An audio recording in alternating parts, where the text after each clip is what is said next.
Aloha kakahiaka, everyone. It is 10:01 a.m. Will the Committee on Budget please come to order? I'd like to welcome to the chambers Vice Chair Nishimoto, Council Members Talba, Okimoto, Kiaina, and Tupola. I'd also like to welcome Councilmember Cordero, who's participating remotely by video conference. Councilmember Cordero, in accordance with Section 92-3.7 Hawaii Revised Statutes, please identify each and every person who's with you at your location. Okay. Thank you. Furthermore, pursuant to Section 92-3.7 Hawaii Revised Statutes, this meeting will be conducted as a remote meeting by interactive conference technology with the following procedures in effect for the meeting. Members of the public will be allowed to provide oral testimony on all items on the agenda in two ways, remotely and in person in the council chamber. Remote and in-person oral testimony will be allowed when the agenda items taken up, as English and Hawaiian are the official languages of the state of Hawaii pursuant to Article 15, Section 4 of the Hawaii State Constitution, and Section 1-13 of the Hawaii Revised Statutes. Members of the public may testify in either language. For oral testimonies offered in Olelo, Hawaii, additional time as may be necessary will be allowed for the testifier to provide an English translation of their testimony. Before testifying, each person shall state their name. Each speaker may not have anyone else read their statement and is limited to a 1-minute presentation on each item. All persons who have registered to testify remotely by video conference will be called upon first. When your name is called, please monitor your screen and activate your audio feed when prompted.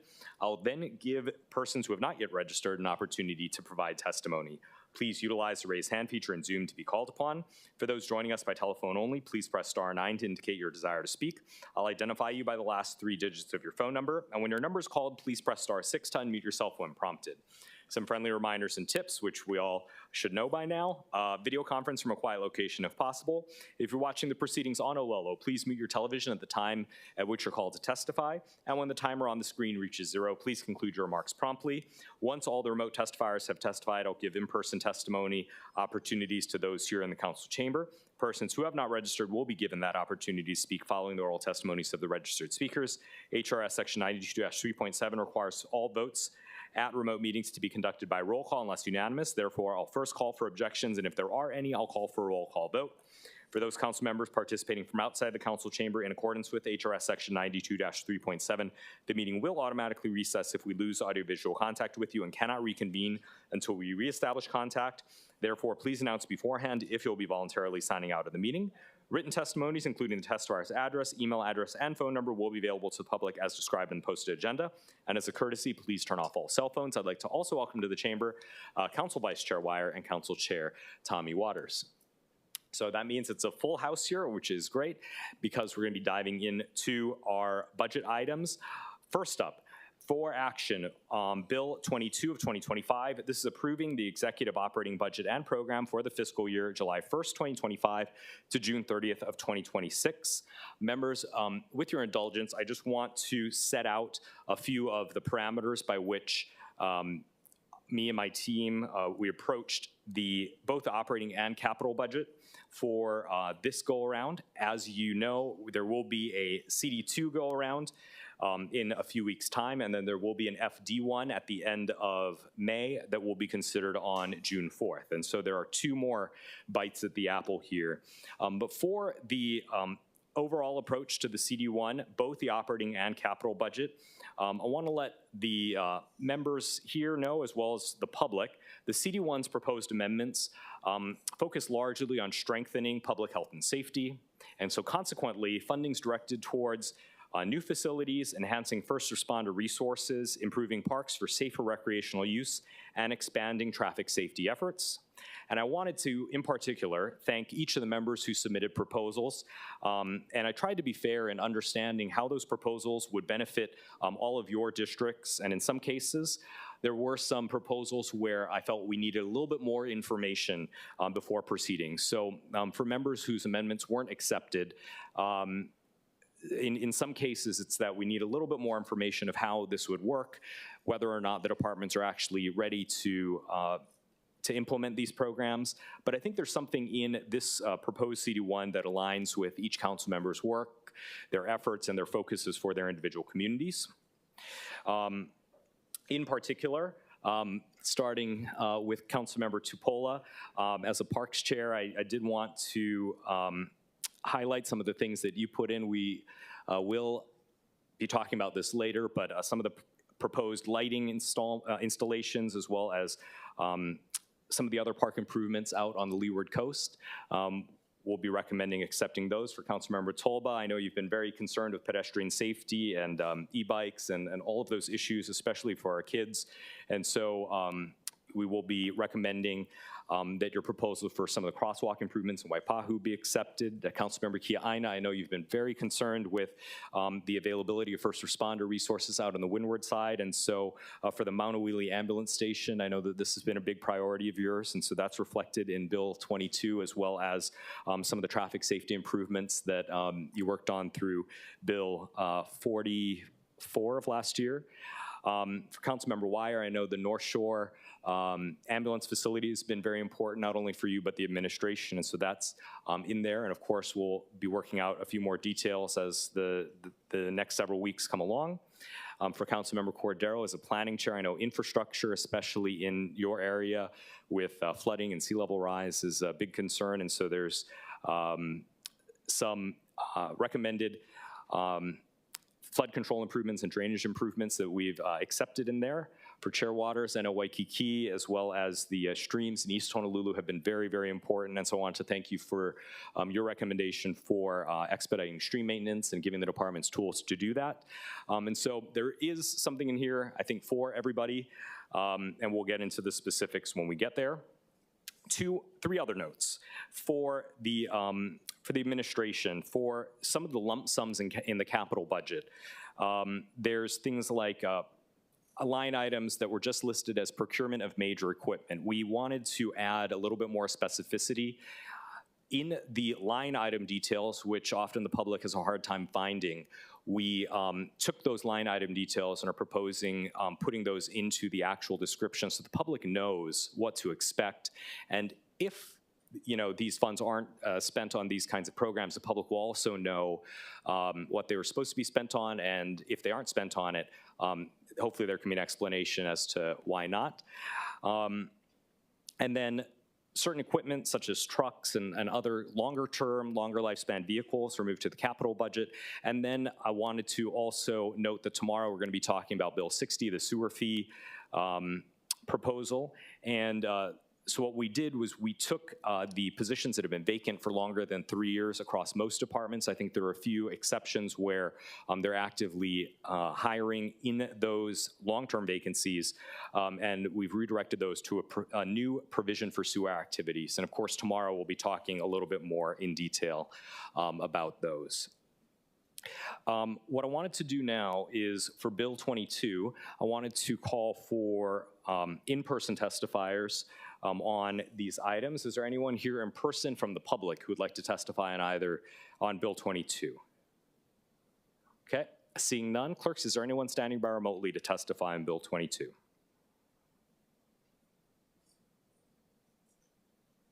Okay. Chair, there's two, but no one is logged on. Okay, they're not logged on, but that's all right. And I note that one of them has registered to speak on several of the other items. So if she does come online, we can take her comments then. Let's see, we have from the administration, many of the department heads, but I also see the Deputy Managing Director here. I don't know if he wanted to provide comments or just see how the discussion goes. Good morning, Budget Chair, Council members. Christian Jara, I'm Deputy Managing Director. We're here to answer any questions that may come up and offer testimony as appropriate. Thank you. Thank you. Well, in that case, members, we are in discussion. There is a hand-carried CD1 that's floating around here. So members, how do you want to proceed with this? Okay. Well, we will have several weeks to digest them. And again, for those of you whose amendments weren't accepted in this go-around, there will be an opportunity to provide a little bit more information on future go-arounds. Chair, I am yes, Chair. Councilmember Cordero. I'm going to hop off camera for like 5 minutes, and then I'll come back on camera and announce myself. Thank you, Chair. Thank you. All right. Noting that, members, the recommendation from the chair is that Bill 2022 of 2025 be amended to a CD1 that incorporates the, actually, hold on, give me 1 second.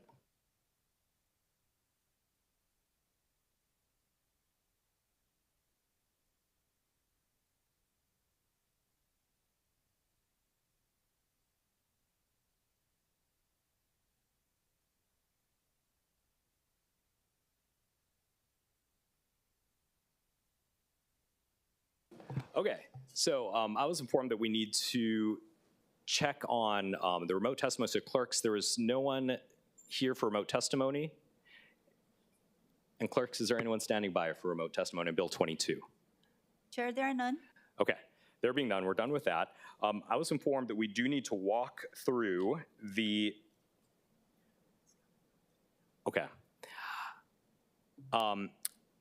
That we do need to walk through the proposed CD1. So we're going to walk through that very quickly and expeditiously. But before we get a chance to do that, I note that Natalie Wassa has come on for this. So we're going to give her the opportunity to testify very quickly on Bill 22, and then we'll go through the hand carried just to walk through everything which is required. All right, Ms. Wassa, Bill 22. Chair, Natalie Wassa for the record. I had asked if I could testify after the administration gives their comments because sometimes there's stuff in there that I would like to follow up on. Is that possible? Yes, and we got that request for Bills 23 and 24. The administration deferred comments on this bill, and so. Okay. Yeah. I wasn't aware of that. Okay, so thank you. With respect to Bill 22, I'm very concerned about the proposal to put the pay for the sewer fees, sewer infrastructure and work with the general fund.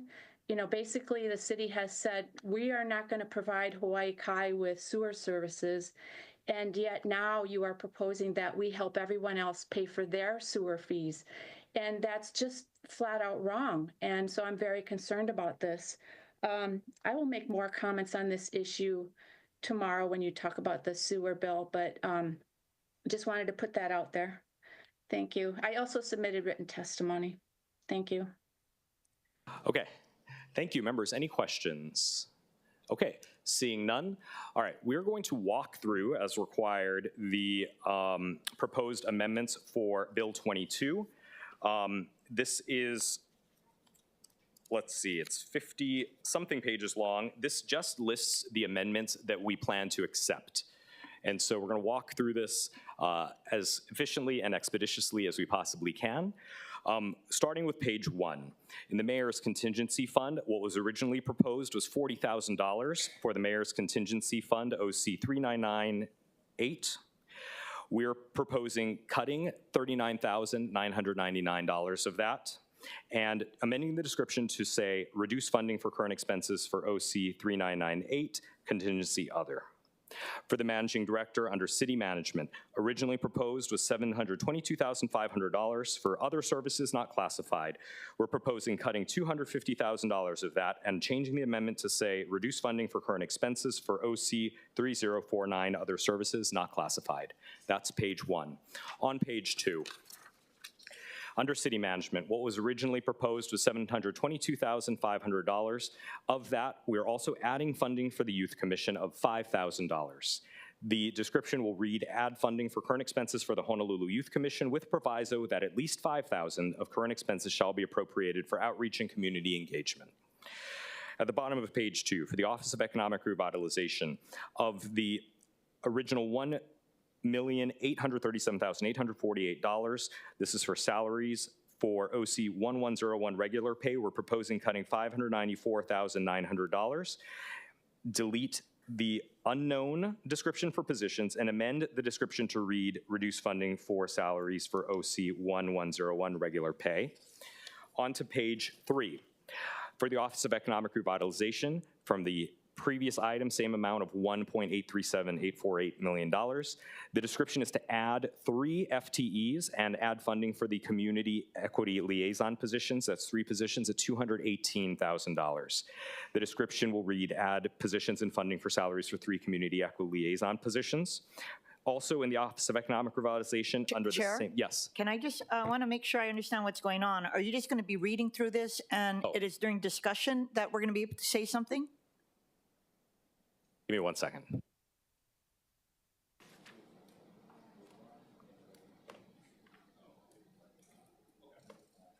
Okay, so I was informed that we can discuss this on the way, sorry.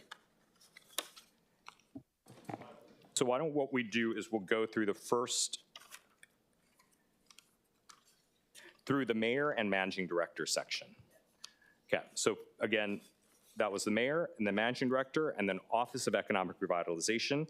We're on the Office of Economic Revitalization on page 3. For page 3, out of the $1.837848 million, or $1,837,848, we're proposing adding 3 FTEs for community equity liaison positions. Also adding a proviso that at least $89,820 of the salaries shall be appropriated to outreach and liaison with underserved communities, and at least $218,000 of salaries shall be appropriated for positions to provide resources for immigrant services and engagement. And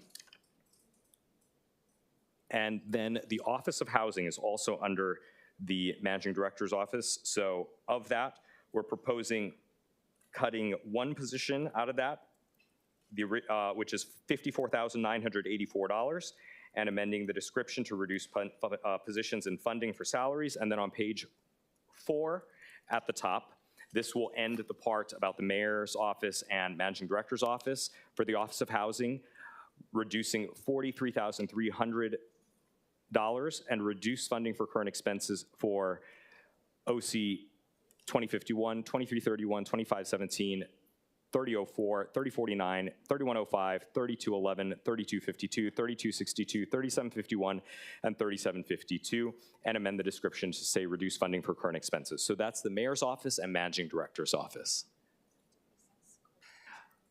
Oh, she announced that she was leaving.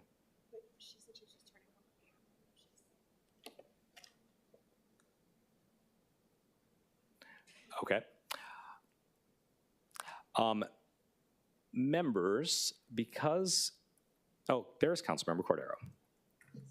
Councilmember Cordero is back. Okay, thank you.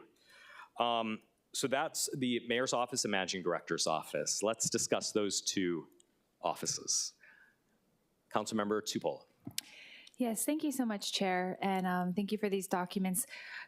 Possibly after this one, if we could go maybe page by page, it's a lot to go through all of them. I mean, that might help me so that I can like narrow down my questions.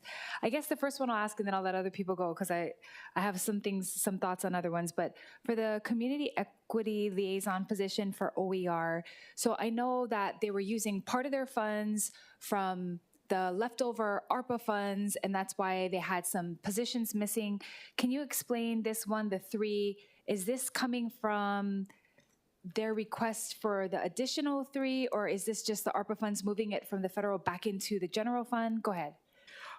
My understanding of these positions is that these are existing positions that needed to be added back in using general fund monies. I think Deputy Managing Director perhaps can answer this with more specificity. Budget Chair, thank you, and Councilmember Tupola, thank you. This is indeed the 3 positions that we have currently in place that we in error did not include in the budget. So we made the request to have it added in. Thank you. Okay, got it. Thank you. Members, any other questions for the mayor and managing director, at least for their offices? Councilmember Kiaina. Thank you, Chair. Well, first of all, a couple of comments on this section. With regard to, I appreciate your inclusion of the proviso for underserved communities in OER. This is an issue that I've discussed with OER because I do know that Councilmember Wire and Cordero had put in the positions for immigrant services. And I have been in discussions with OER. I guess I'm just saying that for the 3 FTEs, I think it's very misleading to use a terminology community equity liaison positions as if it's addressing everybody when it's not. And that was concocted by the Office of Economic Revitalization. I would prefer to call it what it is, which is for immigrant services. And I will work with the authors of this provision. So I just wanted to say that. And this is more for the administration that I have always wanted to be inclusive. You are the ones who have been telling me for these positions what is for immigrant services and what is not. So I just don't want you to be misleading. And second, Chair, I just want to let you know that just given the budgetary climate that's going on in DC, I will be offering a CD2 with regard to a DC lobbyist for the managing director's office, I now see what you were trying to do for this first CD1, and I know it took a lot of work, but I'm going to fight for that to be reinstated because it's critically important. Return on investment for that position for the overall city is going to be good. So that's all my comments on this section. Thank you so much. No, thank you, and I appreciate your comments about the DC outreach. I noticed that in your amendments you had put positions in various departments, and so I agree that in the future CD2, if we can consolidate them in the managing director's office, I think that'll give them a bigger picture view of how the various departments would be affected. So I'm open to those positions. Council members on this side, any other comments on the mayor's budget or the managing director's budget? Okay, so we'll move on now onto page 4. Onto page 4 is the Department of Customer Services. For the Department of Customer Services, there were a number of positions that were vacant for a number of years, starting within the administration section. Reduce funding for salaries for Office Assistant 3, that's $40,248, with the corresponding description amendment to reduce funding for salaries. Reducing funding for salaries for a business licensing supervisor position at $57,096, with a corresponding amendment to the description to reduce funding for salaries. So that's at the bottom of page 4. On to page 5. That is all for the Department of Community Services. Any questions for the Department of Community Services? Councilmember Tupola. I think you mean Department of Customer Services, right? Sorry, Customer Services. Okay, is Director Hashiro here?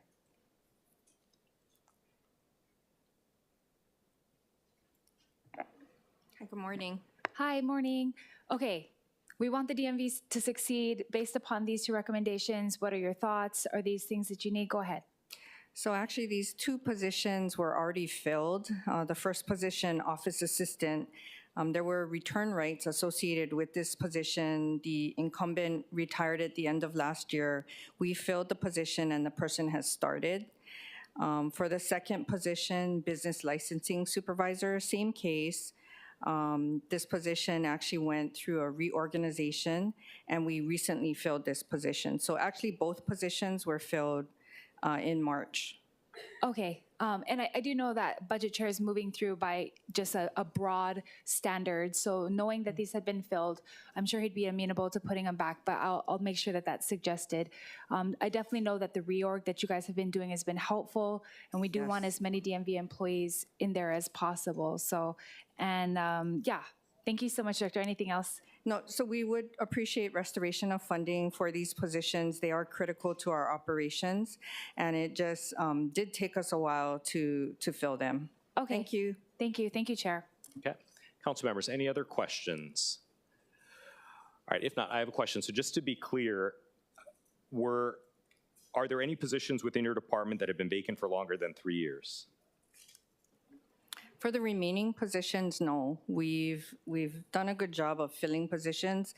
As I mentioned earlier, we have had challenges with turnover, but these were the 2 positions that had been vacant for a number of years.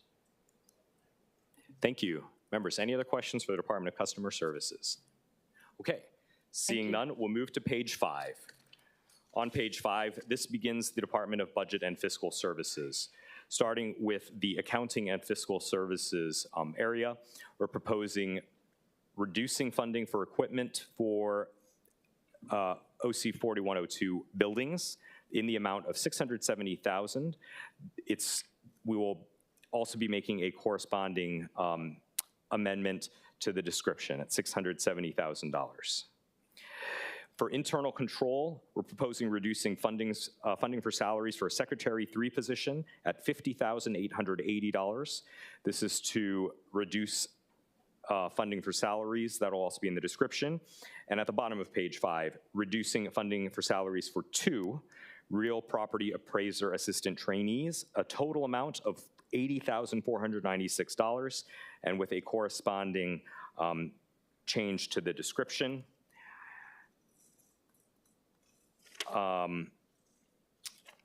And then going on to page 6, top of page 6, continuing with the Department of Budget and Fiscal Services in the Real Property Assessment Division, this would be Real Property Appraiser Assistant 1, reducing funding for that position of $43,452, and reducing funding for salaries for Real Property Appraiser Assistant 2 at $47,004, with consolidating that with the other reductions as described above. Any questions for the Department of Budget and Fiscal Services proposed cuts? Councilmember Tupola. Yeah, thank you. Can I have BFS Director, please?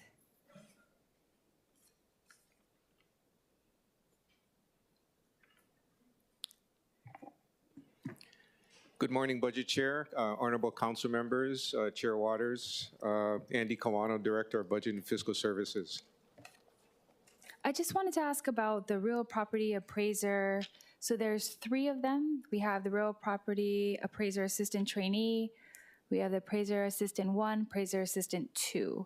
So currently right now, are all 3 of these vacant in your department? Yes. Okay, and you're not seeking to fill those positions, or you guys have found other positions that fill these roles? We are going to, we've looked at the reasons why they haven't been filled for a long time, and we're going to decide to deactivate them. Okay, yeah, because I was wondering if maybe that's just maybe a DLM function or DHLM function. And then is there any other comments on the other 2? So on the same page, page 5, there's Yes. $670,000 that has been appropriated over many years for the restricted deed properties, should we have to acquire the property to ensure that they can continue to be used for lower income families. We haven't ever used that money yet. We've been able to get our shared equity out of the property if the property is being refinanced or sold. So it has been sitting and you might not need that it's then. been sitting there. It's a good to have, but if it's something that we need to go without, we haven't used it. And then lastly, is the Secretary 3 also vacant? Yes, the secretary is also vacant, but I must say that our internal control division has done an excellent job in filling positions.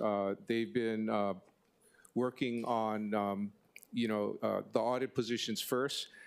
They provide an excellent service to all of our agencies. I would recommend that we restore the $50,880 for that division. They are also very close to hiring that position as we speak. They have two very good candidates. In fact, 2 more very good candidates, and I'm confident that they will be hiring very soon. Okay, thank you, Director. Thank you, Budget Chair, for pointing out the 670. That was a good one. Thank you. Members, any other questions for the BFS Director or the BFS section? Chair. Yes, Councilmember Cordero. Thank you.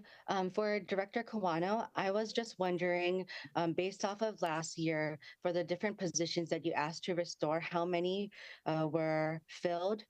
And yes, how many were filled from those positions? If you look at the data we've provided, the positions that are general funded, all of them got filled. We've touched all of those positions within the last year to 2 years. The various divisions have done a great job in terms of hiring. Our problem is that people are leaving either through retirement, by transfer to other city jobs, or resignation to take on jobs in private or at the state. So that's the challenge we have, and we're working on not only hiring, but retention of employees as well. Okay, thank you, Director. But with the positions or with the funds that were requested to be removed, they were not filled for a certain amount of years, right? And so the reason why I'm asking that is we're looking for positions that have not been filled, but if they were filled last year, they wouldn't be shown as not filled for an X amount of years in the budget documents that were sent over in the proposed budget. Is that correct? So yeah, if they were filled exactly during last year, the position would be vacant for a year or less. In theory, yeah. Okay, thank you. And then, so what's the difference then with the certain positions, and not just for your department, but for across the board that are then set to be filled? It just seems seemingly so that the certain positions that are targeted are miraculously going to be filled this year. Well, every department, including BFS, we're doing a lot of things to fill positions. I want to thank our director Miyazaki here, DHR. We have new programs to fill positions quickly. If we don't have budget, even for positions that have been difficult to fill that we need, what will happen is we'll have to prioritize what we fill.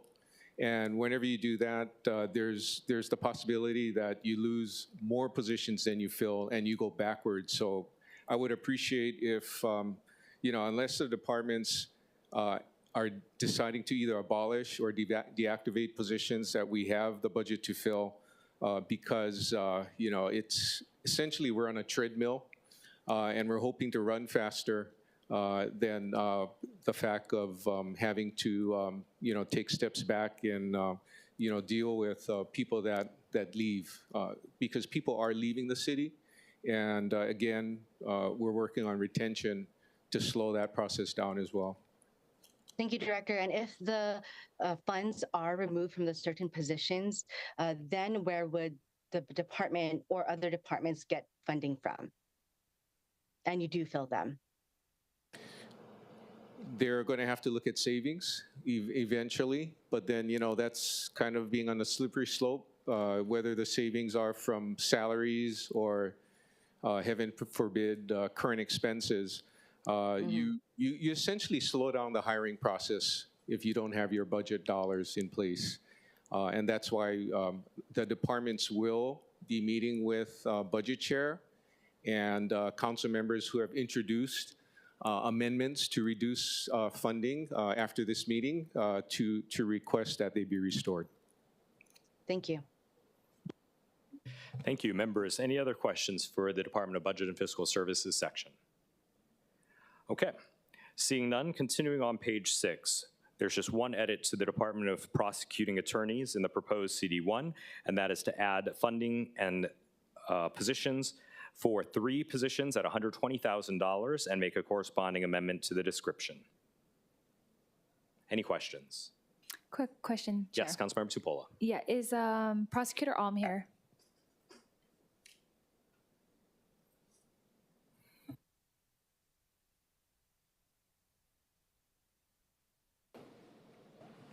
Good morning, Budget Chair Dos Santos Tam, members of the Budget Committee, Paul Mao, Chief of Staff here on behalf of Steve Alm. Hi, good morning. My question is, how many vacant positions do you guys have? And how much money did you lapse in this last budget? Well, my understanding is that on the last budget, so you're referring to Yeah, the one that's happening now. FY24, or are we looking at this year? Just how many vacancies do you have? I believe, we have,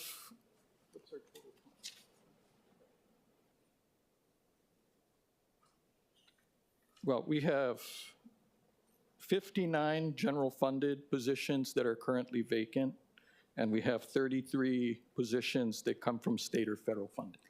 Yeah, my question is because I know that you have had a large amount of people leave and go to the Attorney General's office. So are you in need of 3 more positions, or do you need to fill the 59 vacant positions? Well, we're in need of these 3 positions because specifically they deal with, what we've been asking for in terms of driving without a license type cases, dealing with misdemeanor traffic. So, when I speak of positions, it's general all around. We've been very successful actually with filling legal clerk and office assistant type 2 positions. So real quick. The problem that we've run into, unfortunately, is retention. So, we're trying to fill those as well, but. We'll keep this short, sorry. I just need to know, with the 3 positions that we're adding, these are positions you don't currently have that you need, even though you have 59 vacancies. Correct, but part of the problem that we have is our misdemeanor traffic section is overrun with overtime, and we lost like 9 people in just over a month. So this is kind of a critical need. They've just been overworked. And so we're trying to get people to that section. So by having 3 new positions, it's going to help with your 9 vacancies? We believe so, yes. Okay, thank you, Chair. And so just to clarify, if you could talk about what these 3 positions, which are fairly lower level positions if you do the math, Right. What they would help with within that traffic division. Right, because of, what happened in McKinley, with the Sarayara incident, the law changed under Act 212.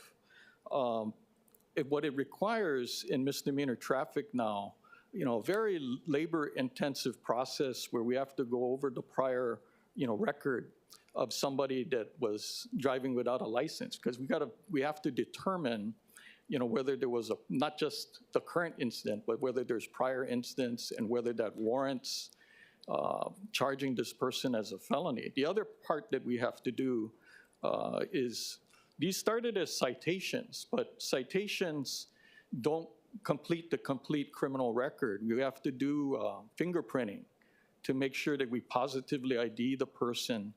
And as a result of that, there's much more heavy procedures that have to be done in order to establish all of these convictions. Because for the worst offenders, the people that commit these types of things, we do want to be able to charge them with felonies. But in most cases, they're probably not. But we still have to track and be able to prove all of these convictions. And there's a lot of these incidents that are out there. We've had 9,000 cases just in 2023 alone. So we're asking for the council's help because we've been overrun with this. We need to have additional staff in this area because there's a pressing need for it. Yeah, members, any other questions for the prosecuting attorney's office? Okay, seeing none, moving on to the Department of Planning and Planning and Permitting. Starting at the bottom of page 6, I'm proposing reducing funding for salaries for regular pay for 5 positions. This is $354,628 and making a corresponding change to the description. Onto the top of page 7. Continuing with the Department of Permitting and Planning, from the administration side, reducing $100,000 for other services not classified and making a corresponding change to description. Reducing the line item for passenger vehicles of $107,000 and making a corresponding change to description. In site development, reducing funding for salaries for 9 positions, $671,808 and making a corresponding change to description. And then at the top of page 8, in the land use permits division, reducing funding for salaries for 7 positions, $471,156 and making a corresponding change to description.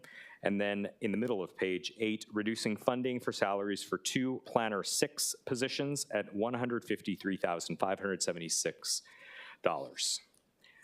Any questions on the proposed amendments for the, and we're gonna actually, there's more for Department of Permitting and Planning onto page 9. Reducing funding for salaries for Planner 1 at $49,860 with the description to consolidate this and the next 2 amendments to reduce funding for salaries. Reducing funding for salaries for a Planner 7 position at $86,376. And reducing funding for salaries for the Housing and Zoning Code Inspector 1 position at $47,004. And then at the bottom of page 9, reducing funding for equipment for a passenger vehicle at $53,500 and making corresponding change in the description. That's the end of page 9, and that is the end of the Department of Permitting and Planning's proposed changes. Councilmember Kiana. Thank you, Chair. I did have some questions with regard to my proposed amendments relating to an agricultural planner and for staff for the Oahu Historic Preservation Commission. The offsets would have been vacant positions. Is this something that will be entertained in the CD2 or? Okay, so it's not out of the question. It's not out of the question, and I understand that the at OER is doing some kind of agricultural plan as well. And so I wanted to understand how that would work with a potential position in DPP Oh, well, with regard to the ag. okay, that is correct, but DPP, for me, and of course, the Office of Climate Change also has someone there. They're completely different. And so I look forward to working with you for the CD2. Okay, thank you. Members, any other questions on the DPP section? Okay. Seeing none, continuing on to page 10. Top of page 10 begins the Department of Facility Maintenance.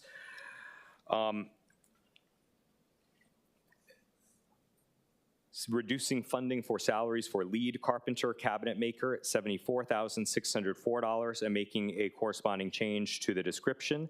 The change to the description would cover the next three amendments, which are to reduce funding for salaries for electrician, electronic equipment repairer, $73,044, lead electrician, electronic equipment repairer, $77,508, and reducing funding for salaries for a plumber position, $70,476. At the bottom of page 10, also adding a proviso to current expenses, or this was a proposal to add $750,000 out of current expenses for post and chain installations at the Waianae Neighborhood Community Center. We're going to accept this, but move it to the Executive Capital Program and budget, since the post and chains hopefully will last longer than a few years. On to page 11, top of page 11. Similarly, it was proposed that $25,000 of the current expenses be appropriated for cattle gate installations at the Waianae Neighborhood Community Center. We're also going to accept this, but move it to Bill 23, which is the Executive Capital Budget Program. Hopefully the cattle gate lasts longer than a few years. Members, any questions on the DFM proposals? Councilmember Tupola. Thank you. Director Albano?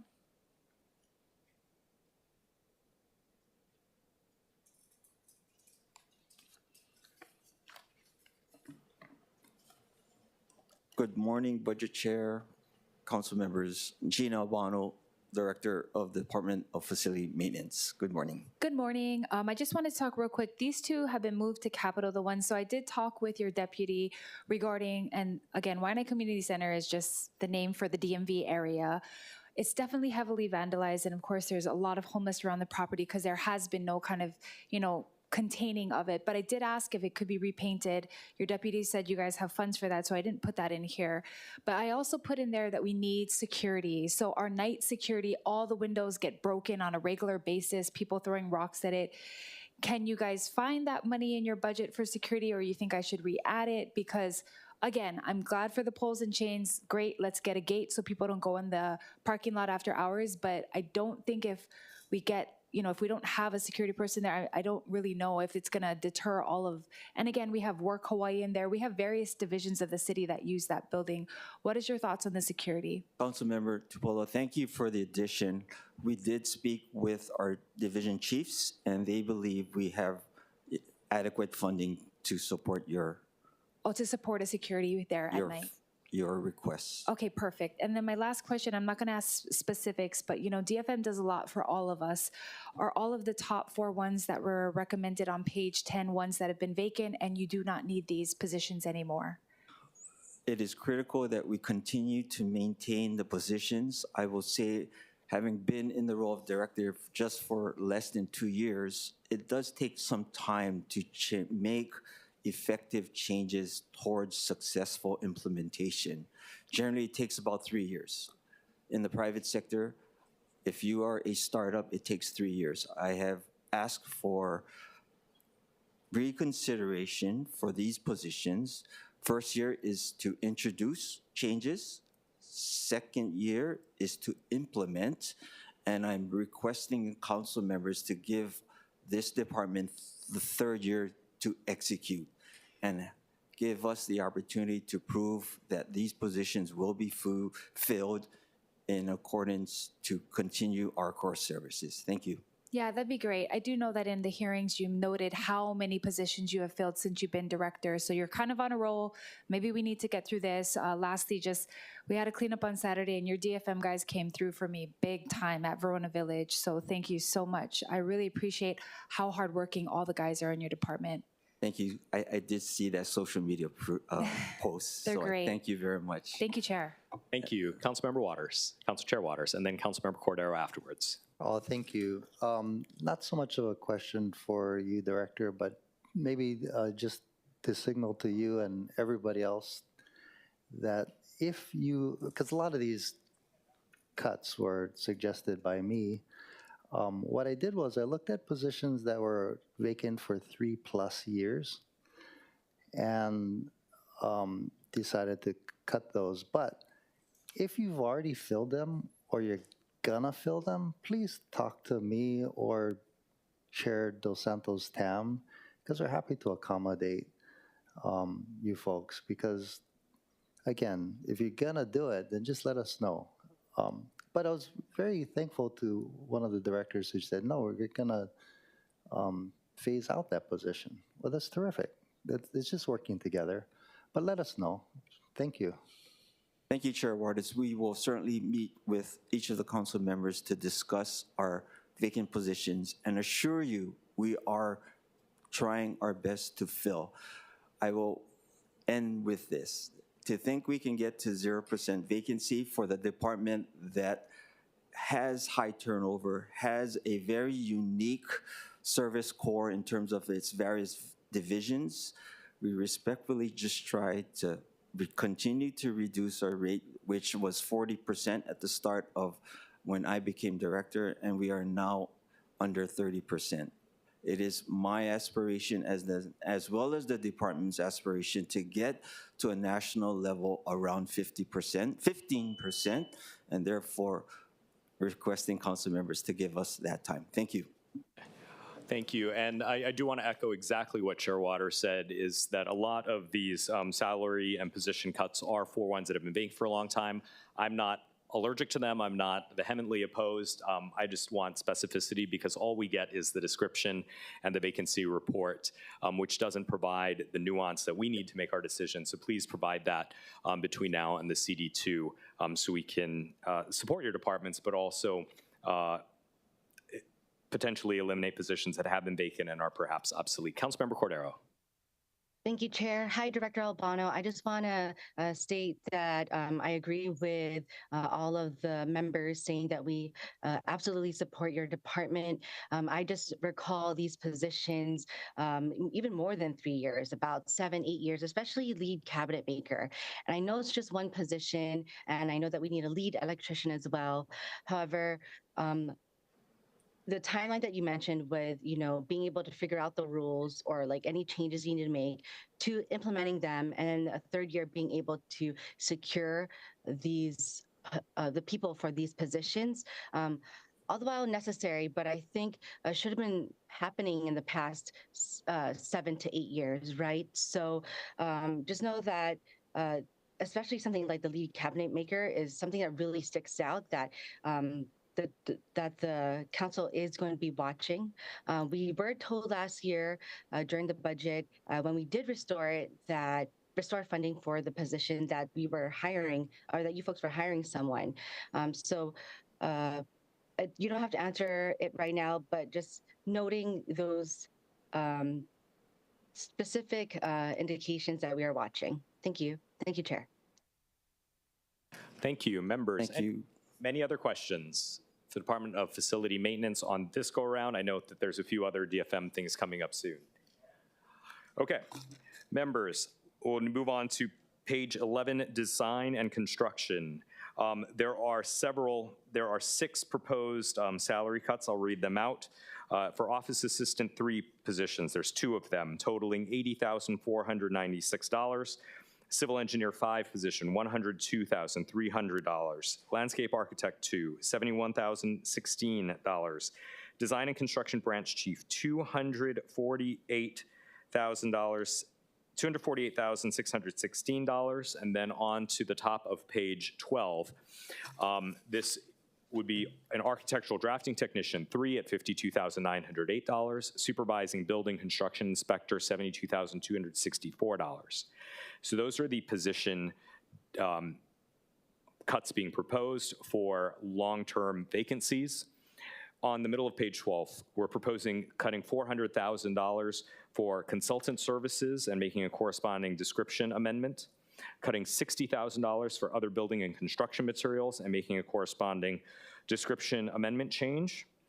On page 13, cutting $25,000 from engineering and architectural services, making a corresponding description change.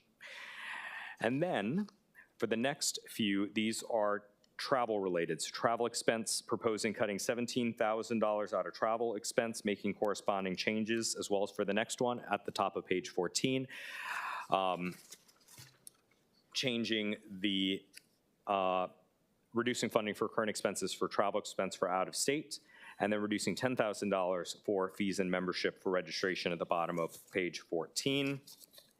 And then at the top of page 15, reducing $155,000 for other professional services that I didn't feel were adequately described, and making a corresponding description change. So that's the Department of Design and Construction proposals. Any questions on those? Councilmember Tupola. Thank you so much. Director Millis?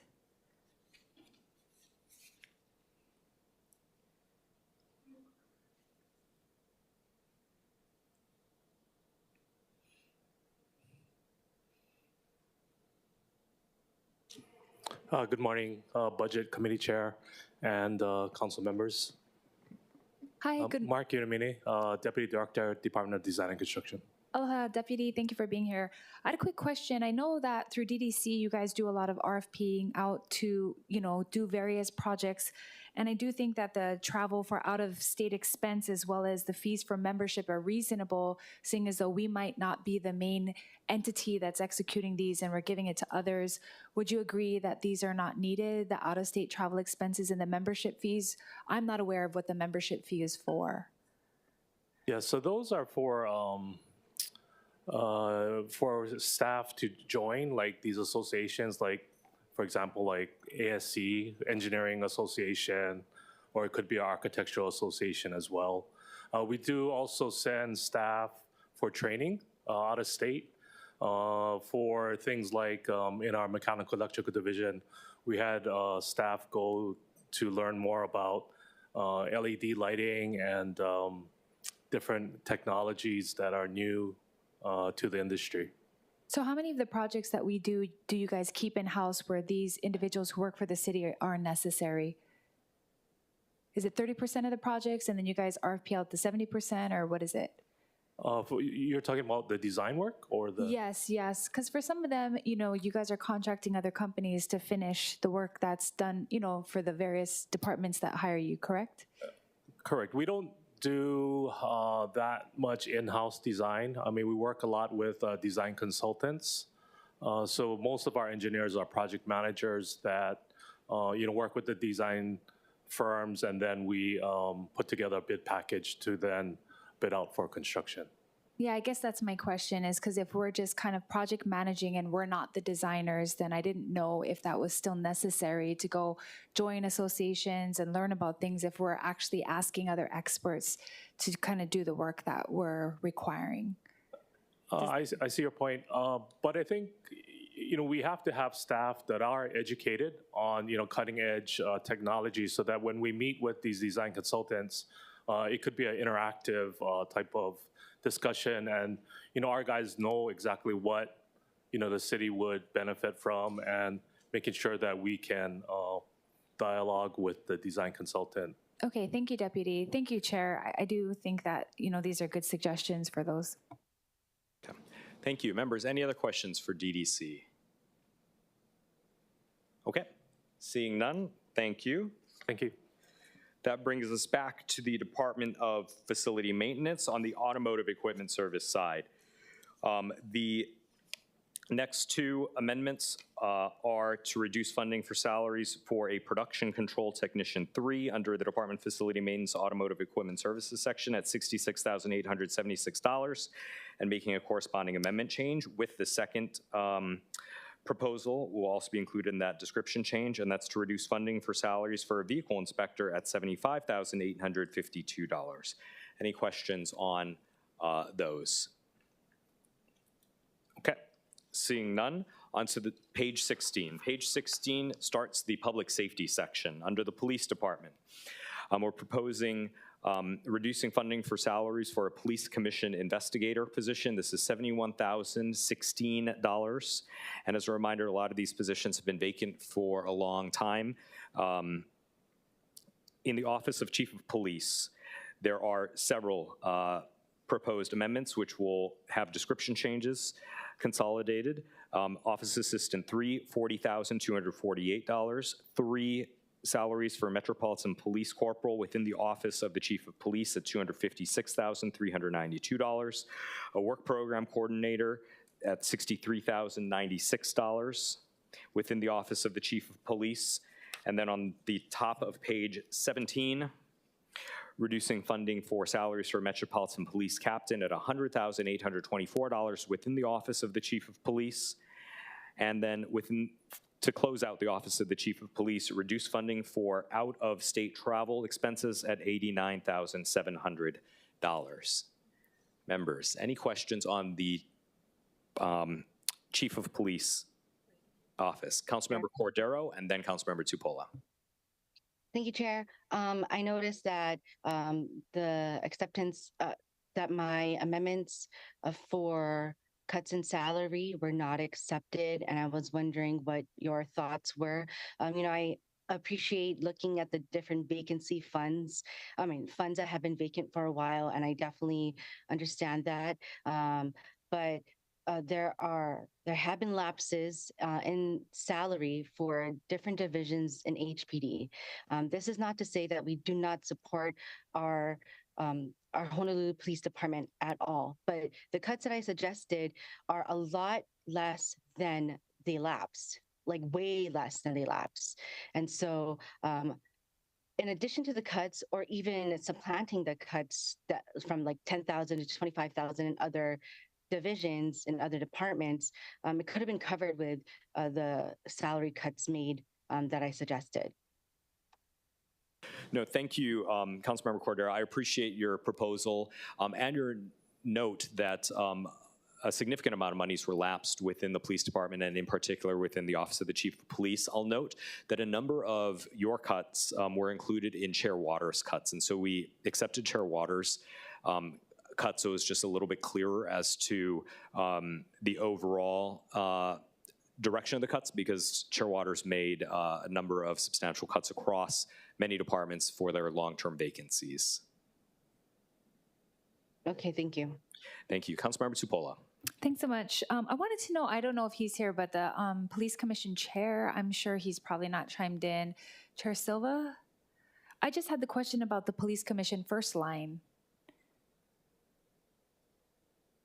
Okay, If not, yeah, we can now have. we can put it in writing. I also had the same question, but because we didn't have any specificity as to why this was vacant for a long time, it was on the chopping block. So maybe I'll just say it publicly. You don't need to answer it. I know this is a police commission line item, but I think one thing that I noticed when we were doing the budget comparisons is that the HFD commission has substantially less cost than the HPD commission, and maybe this is just one position of many, and I just wanted them to maybe ask, and I can try to reach out to Chair Silva myself, if this was something that they just didn't need anymore.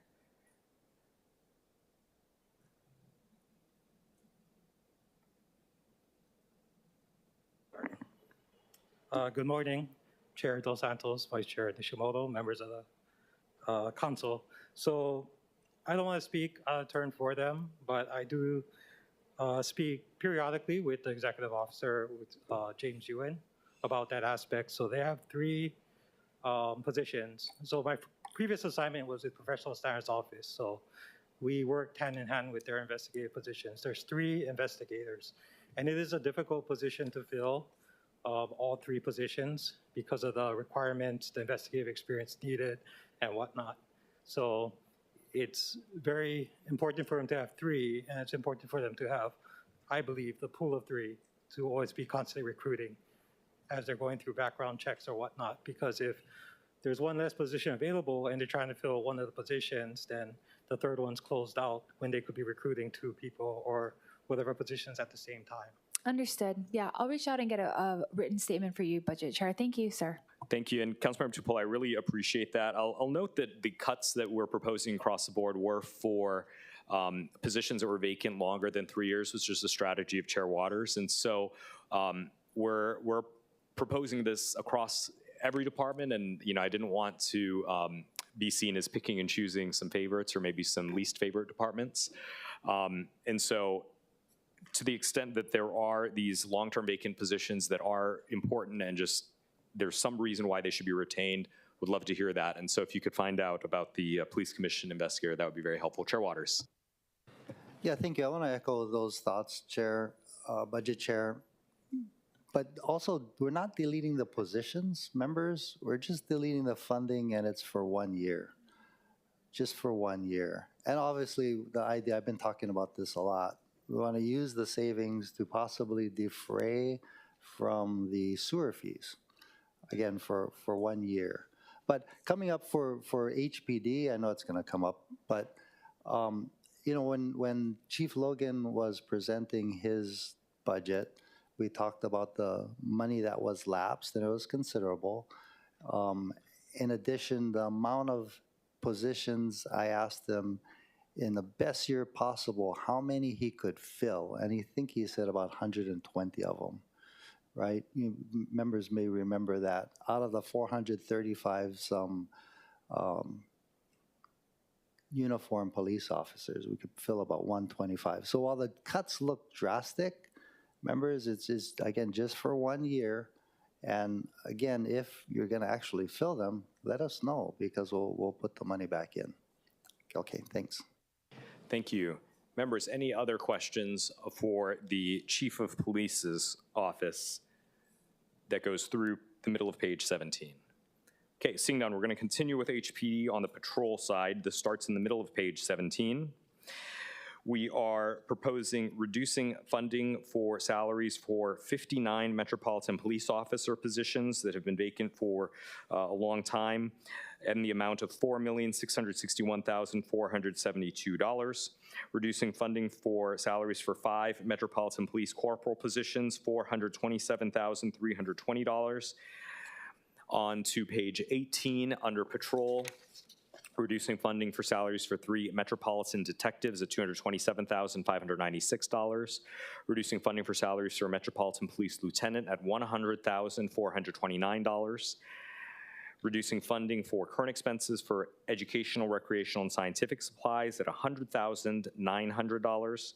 Reducing funding for other services not classified at $136,875. That's all on page 18.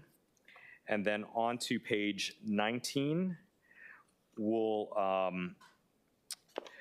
there's 2 more patrol items. For the proposal, we're going to accept the proposal to add a proviso that at least $400,000 out of current expenses shall be appropriated to expand and train community policing teams in all 8 patrol districts, including funding for promotional materials for neighborhood security watches, and citizen patrol groups. And then at the bottom of page 19, we're going to take the $6.3 million proposed for passenger vehicles and move those to support services. This will be on page 26. The support services has the vehicles rather than the patrol activity. I know this was a lot. So questions on the patrol activity side? Councilmember Tupola, then Cordero. I just had a quick question about page 19. So on page 19, when we put in that we want, I think you can see here that we are all very, very in need of good CPT officers. We all work hand in hand with them. But there was a question that came up at the town hall that the mayor hosted last week about whether or not patrol officers should be involved with SPOs. So you don't need to answer it today, but it was a good question because our CPT officers are spread pretty thin, trying to do a lot of different things in the community. And there was a suggestion, which we had too many questions and the chief wasn't able to get towards it, but I'm sure he has an opinion on that.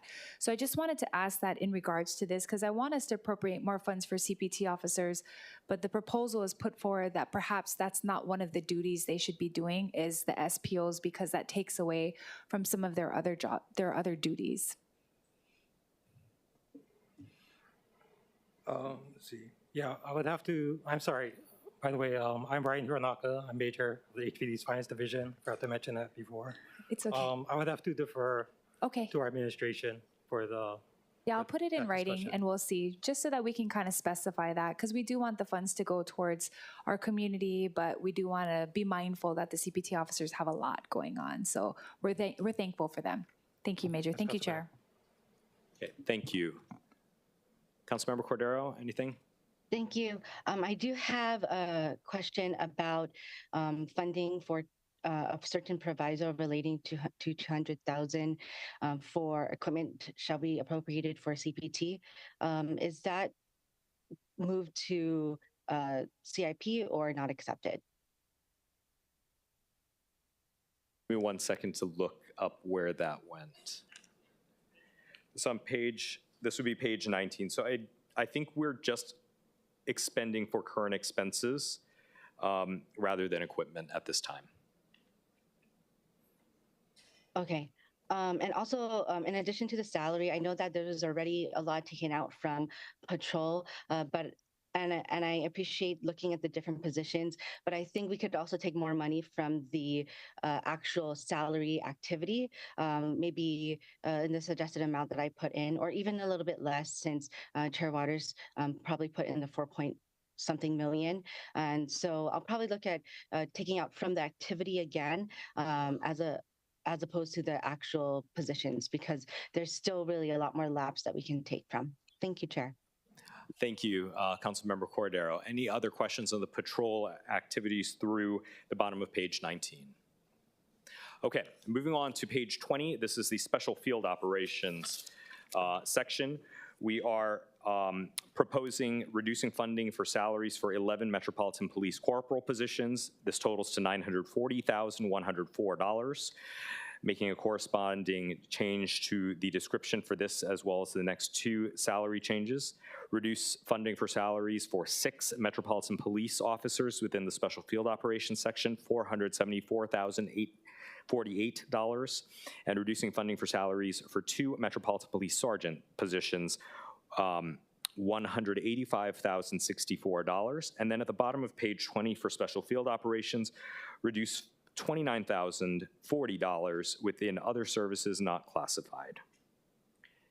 Any questions on page 20, Special Field Operations? And again, these are for vacant positions longer than 3 years.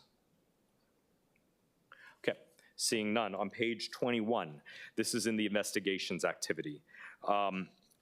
Starting at the top, reducing funding for salaries for 3 Metropolitan Police Sergeant positions totaling $277,596, a senior auditor position, $71,016, 4 Metropolitan Police Officer positions, salaries for 4 Metropolitan Police Officers, $316,032, salaries for 7 Metropolitan Police Corporal at $598,248, reducing funding for salaries for 8 Metropolitan Detectives, $740,256.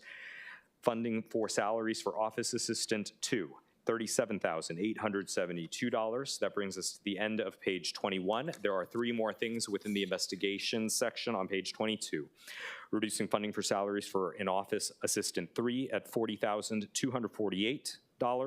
A photographic technician 1 at $48,936, and a reduced funding for salaries for police questioned documents examiner 3 at $58,296. Any questions on the investigations sections on page 20 and 21 and 22? Okay, seeing none. Continuing on page 22 under support services. we're proposing a number of reductions for funding for salaries for various positions and making corresponding description amendments. This will cover 18 of these amendments.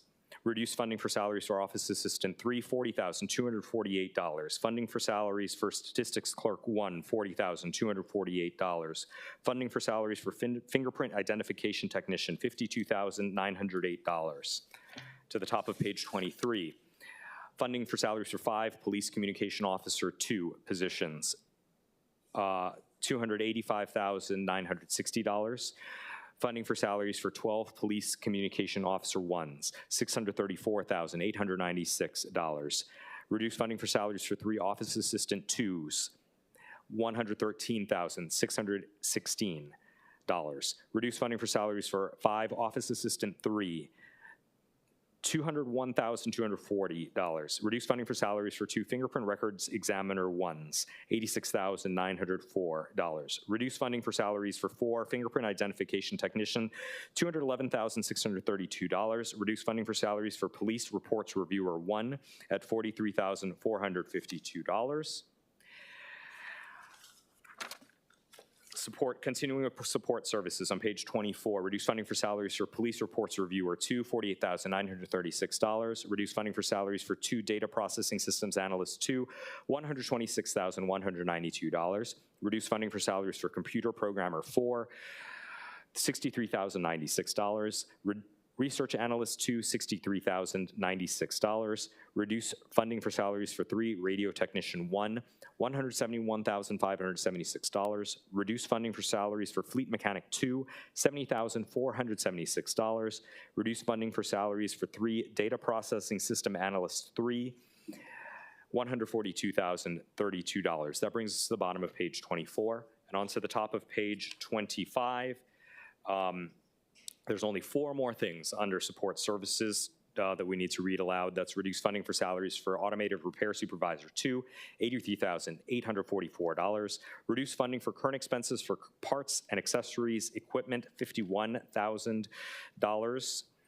Reduce funds to create an online portal for license to carry applications. It was originally $1 million, and we are proposing reducing, the original proposed amendment was to eliminate $1 million. We're proposing eliminating only $700,000. That is $300,000 will remain for the expenses for an online portal for license to carry applications. And then at the top of page 26, one last item under support services. This is for the passenger vehicles. As discussed on page 19, there was $6.3 million proposed for that. We're moving it into the executive capital budget and program for the police vehicles at $6.3 million. I know that was a lot. Again, that was 18 salary-related changes, and then a few other remaining changes at the end relating to parts, accessories, and equipment, the online portal for licenses to carry, and then the passenger vehicles. Councilmember Tupola. Thank you so much, Chair. I'm just going to focus in on page 25 and 26.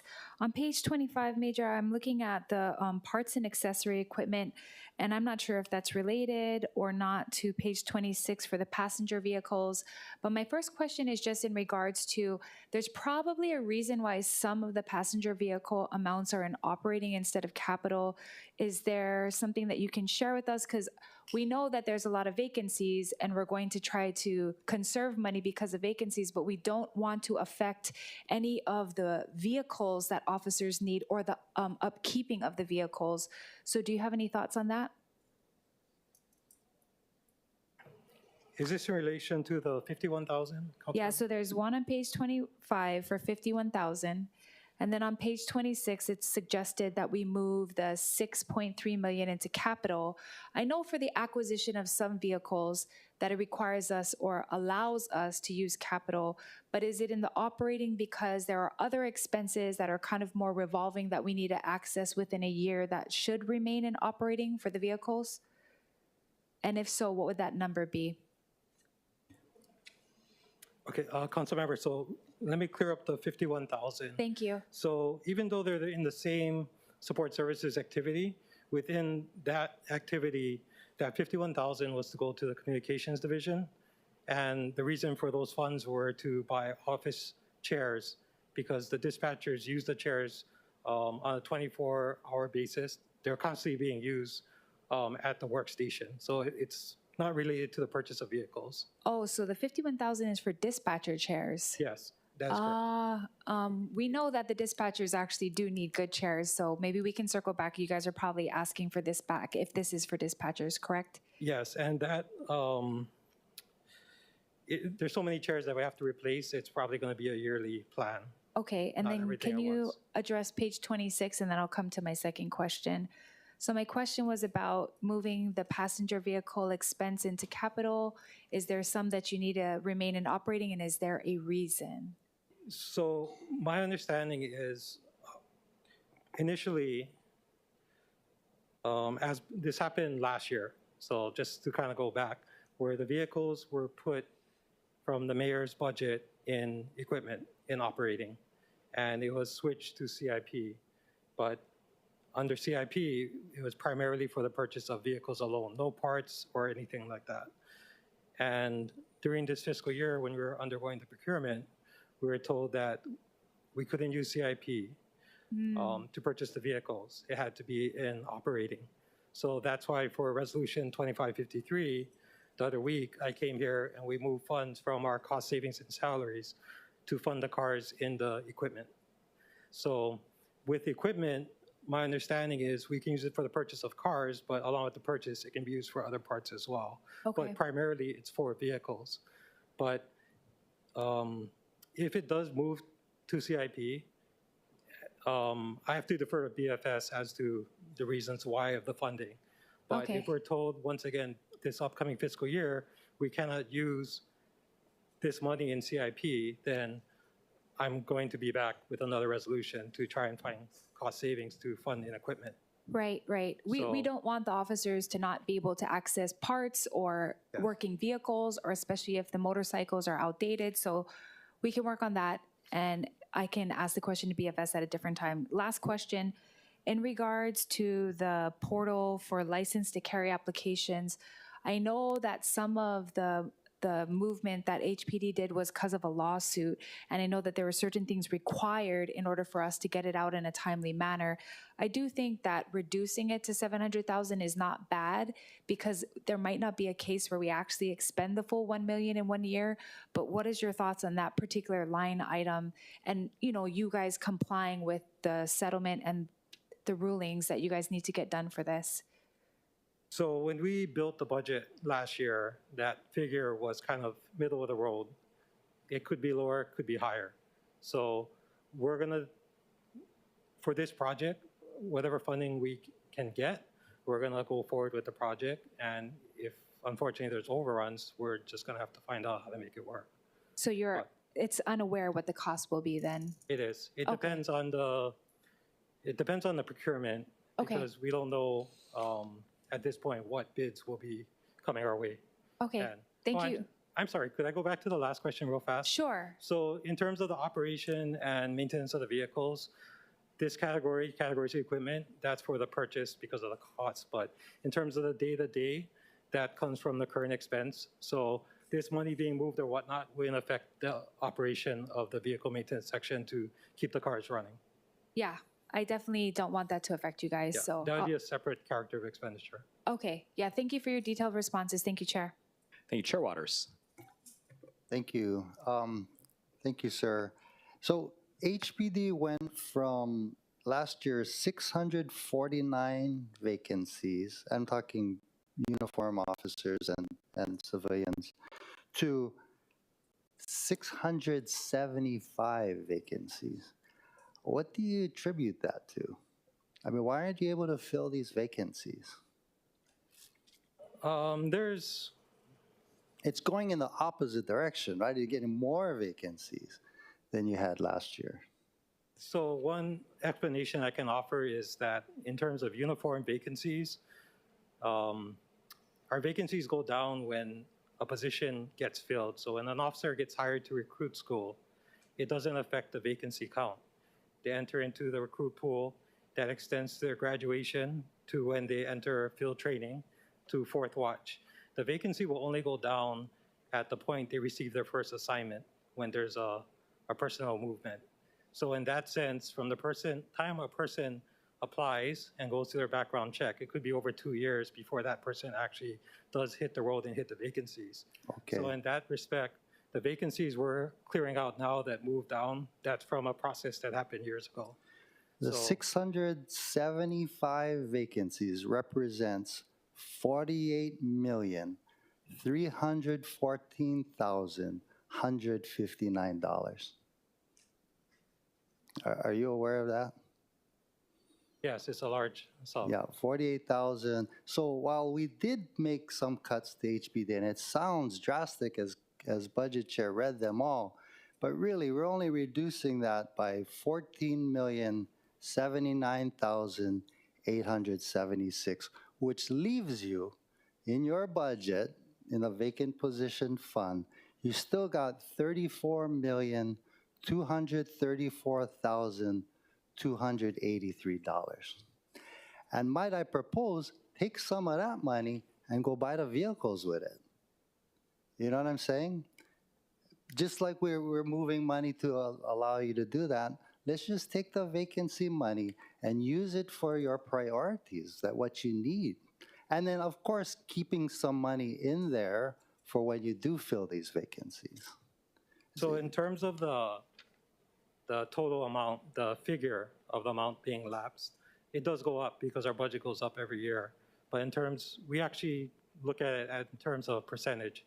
So our percentages average has been holding steady. I think it's about 11% in terms of our salary lapses. So as our budget goes up, the number is going to get higher.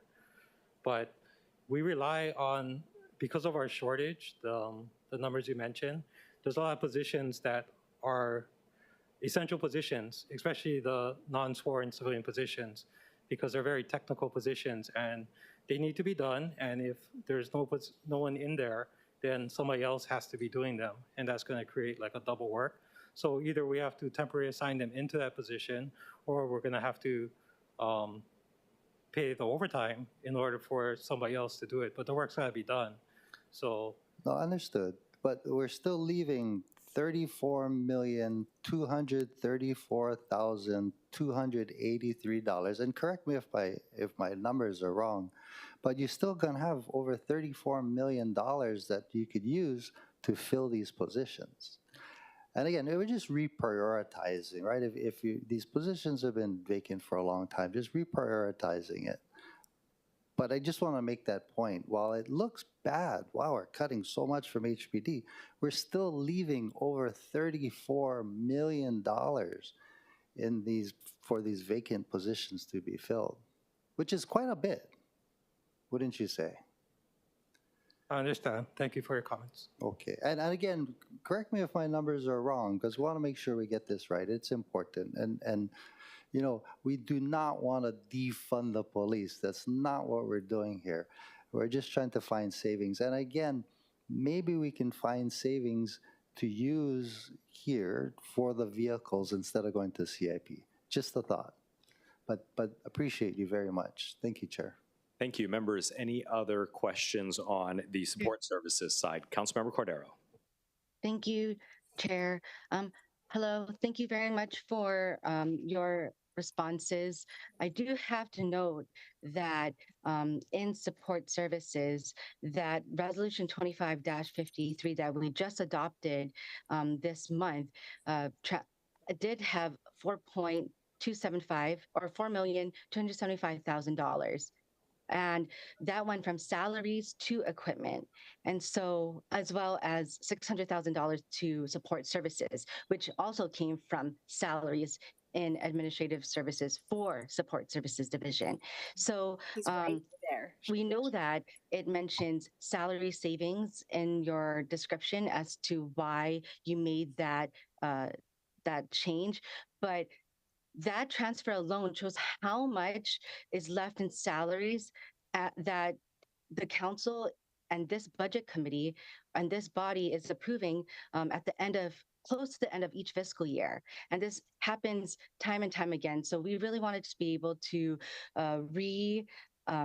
allocate the priorities that we as a city all see need to be reallocated. So I just wanted to state that because that is something that is real time, real life example of how much has been left over and then reallocated or transferred between activity codes. Thank you. Very good point, Councilmember Cordero.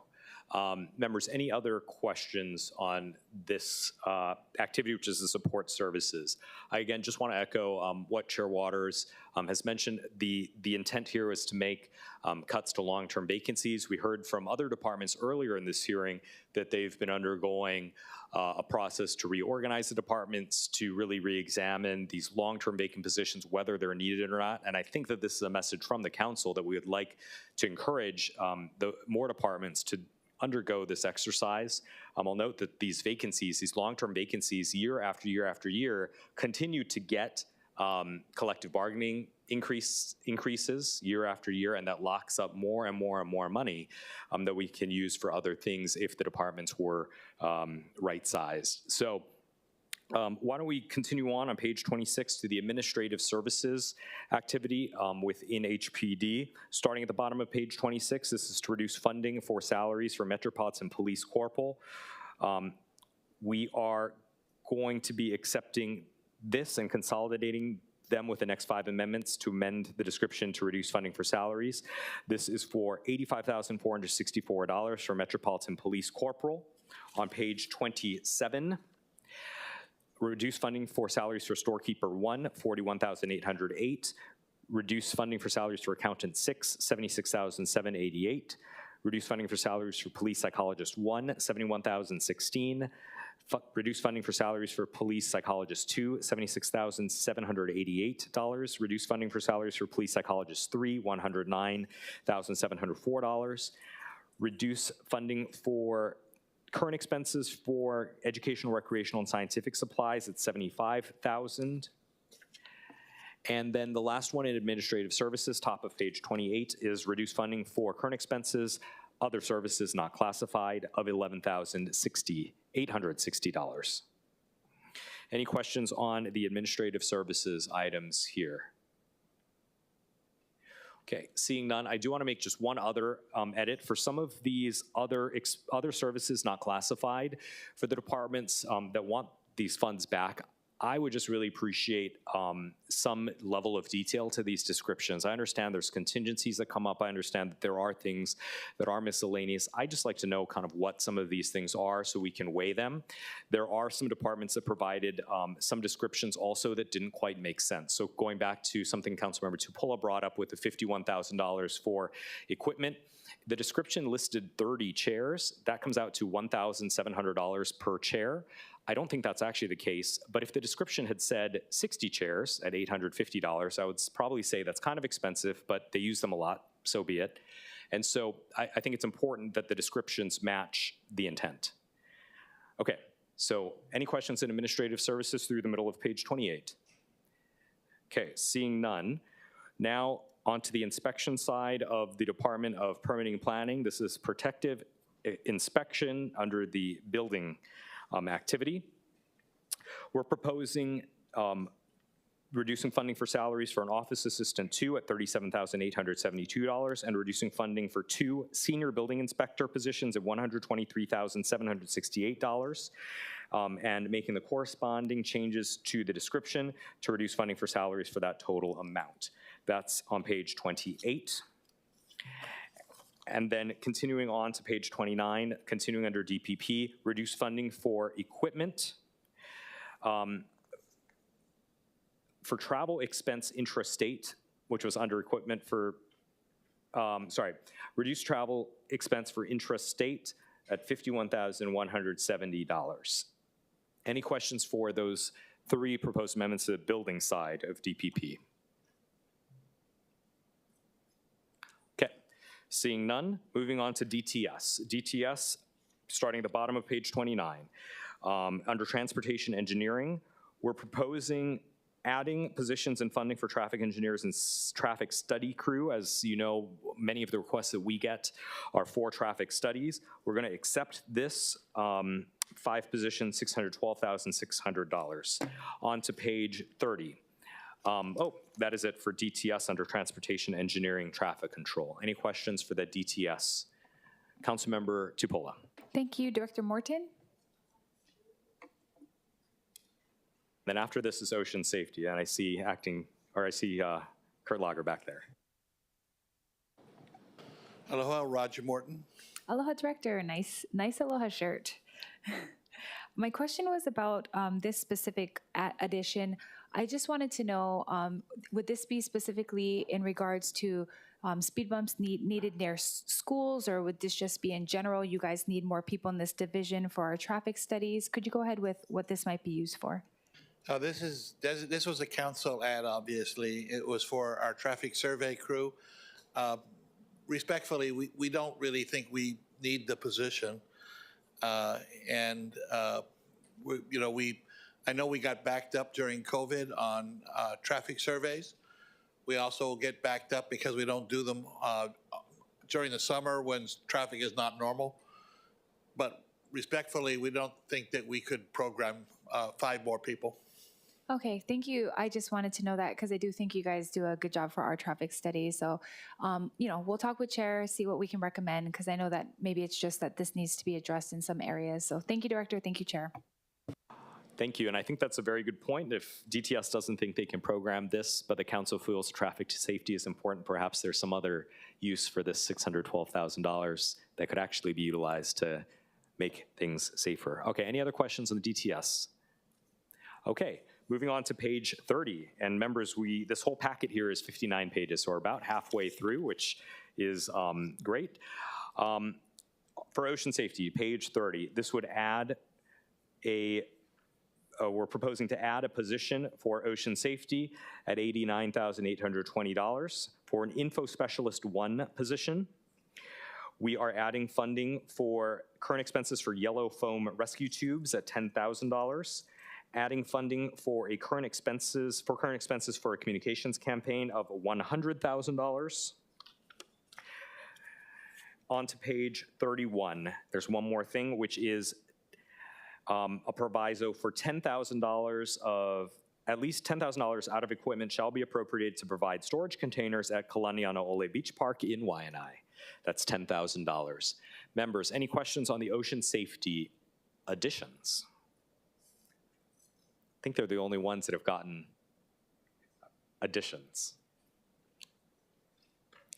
Councilmember Tupola. Is this for ocean safety? Yes. Let's go with Chief Lager, please.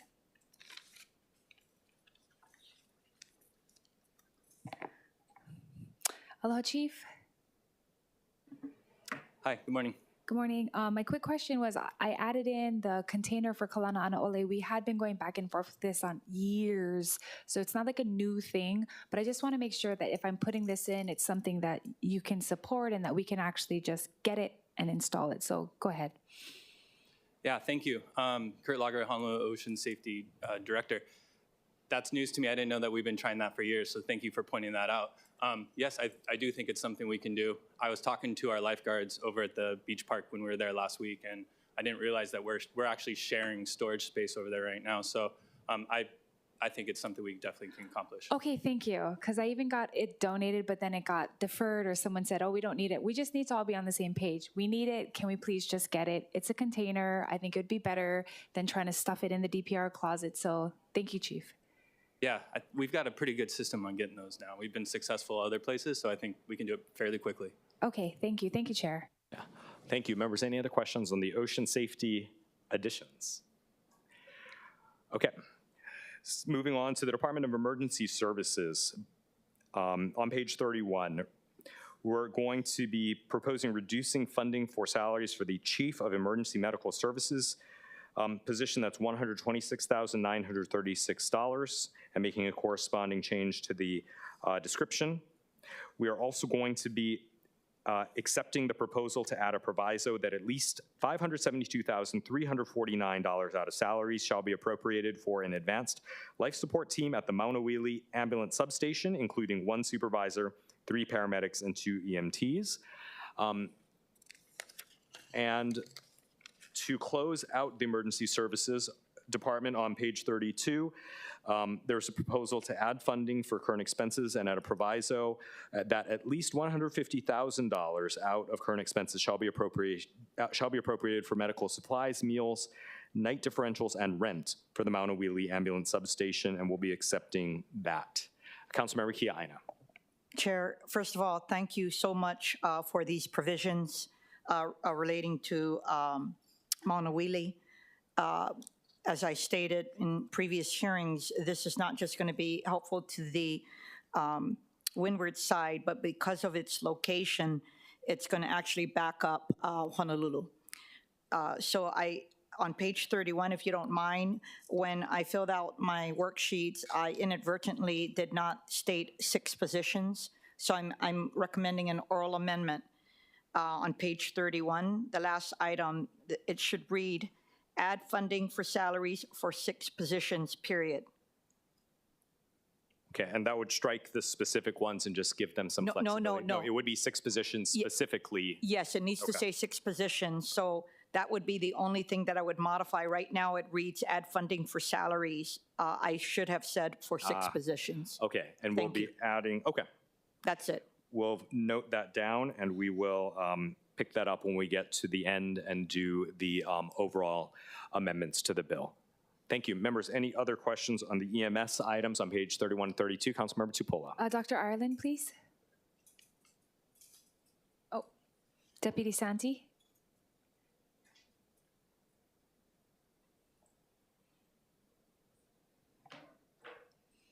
Good morning, Budget Chair, Council members. Again, Ian Santee, Deputy Director, Emergency Services Department. Thank you. I know that Director Ireland, there's actually another position, I forget what it is, that he also holds. Is it the chief? Is it this one? Or? It is this one that you're cutting the funding for, correct. Okay, so this is just so that we just have a director and not 2 separate positions. So you guys are in favor? Again, we don't want to see any cuts, but that's his return rate position. Okay, so this makes sense. And I did speak with him about putting in, or if we needed for a possible movement from Kapolei into Ko'olina, I just wanted to say publicly, like, I'm supporting it and we'll come in the next round with that. Understood. Thank you. Thank you, Chair. Thank you, members. Councilmember Wire. Thank you, Chair. Malo, Deputy Director, for being here. And also, Malo, Chair, I looked at the CIP amendments, so appreciate the inclusion of the one relating to Coral Kingdom facility. Deputy Director, I just wanted to confirm, so if we needed to fund an additional ambulance, would that be the $572,349, or would there be more? Correct. Okay. Okay, thank you. May I make a comment real quick? Please do. So as far as we talk about the new facility, if you funded it in this year's budget, we would actually need to find a whole bunch of money to actually put the ambulance there. If you're going to fund it after the facility is built, it might be more as a progress part of it, because then you would need the 570 just for the salaries, but we need the place, we would actually need a location and all the additional funds for it. Okay, so just to hone in on that. So if the location would be renting the facility at Coral Kingdom, would it just be the ambulance staffing, or would there be additional? If there was a facility, it would be similar to what Councilmember Kiaina has submitted, where the $150,000 would also cover all the other current expense type costs. Okay, so 572 plus the 150. Yes. Okay, Malo. Thank you, Chair. Thank you. Members, any other questions? Okay, seeing none, we will move on to, on page 32, the Department of the Medical Examiner. What we are going to be proposing is for the medical examiner's record technician position, reduce funding for salaries for that at $50,880. Any questions? Okay, seeing none.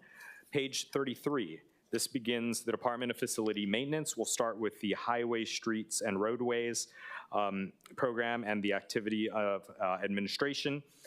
We are going, on page 33, going to be reducing a total of $303,348 and making a corresponding description change to reduce funding for salaries. This would include a planner 6 at $76,788, a driver trainer examiner at $57,192, an equipment operator trainer at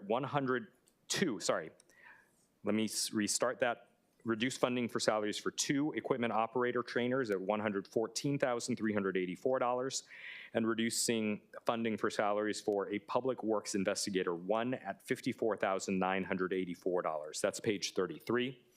And then there's one more administration item on page 34, which is to add a proviso that at least $76,788 out of salaries shall be appropriated for an information specialist 3 position within DFM. Any questions of the administration related items? Councilmember Kia Aina, followed by Tupola. Is there someone from DFM here?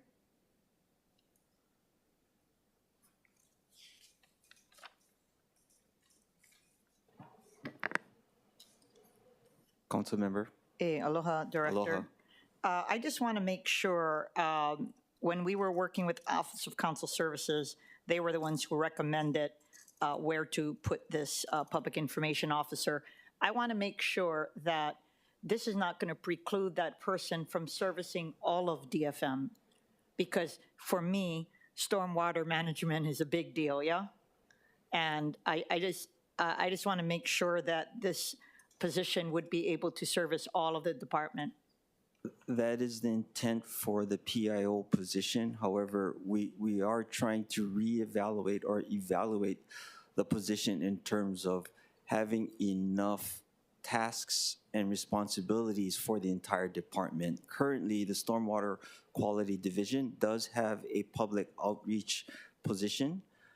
We are trying to determine if there is truly a need for the department to have a PIO. We understand yes. that it is critical, and we will continue to reevaluate, and we respectfully request a year to evaluate and ask for that position to be funded in fiscal year 27. Okay, we'll take that into consideration. It does, excuse me, Councilmember, it does require some reorganization in terms of the department structure as well. So we want to be very holistic in terms of how we establish the position if it affects other divisions. Got it. But can I ask, who is your stormwater outreach person? What is the person's name? The individual is in a acting position named Shah Tariq. And the fact that we don't even know that person is troubling to me. Yeah. So, well, thank you. Thank you for your comments. Yep.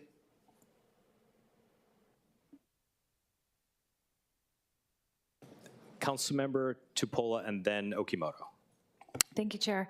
Aloha, Director. So I know that that question was about the PIO, but specifically in regards to the other positions, I just wanted to know what your thoughts were. You guys are trying to fill those.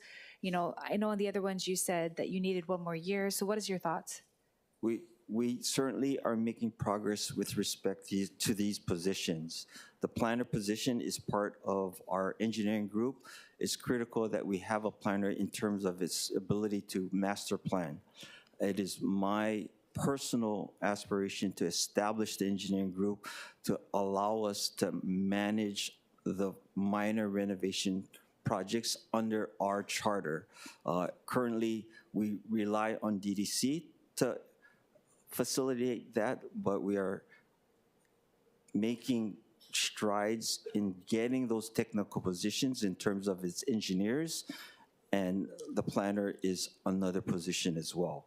The driver trainer positions is also critical. We recently hired the trainer coordinator.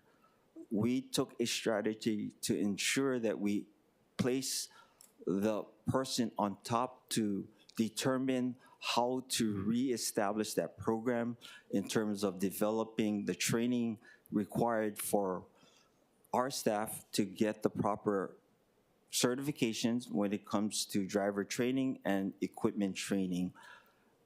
She is in progress to make those critical decisions and hire those positions. Without those positions, we cannot continue to sustain facility operations. We are in need to reestablish the driving equipment training program in order to promote staff within to get that certification and expertise, and then promote those staff members up, and then backfill in due time. That goes back to our 3-year strategy in terms of introduction, And then, implementation, and execution. and then the last one, Public Works Investigator.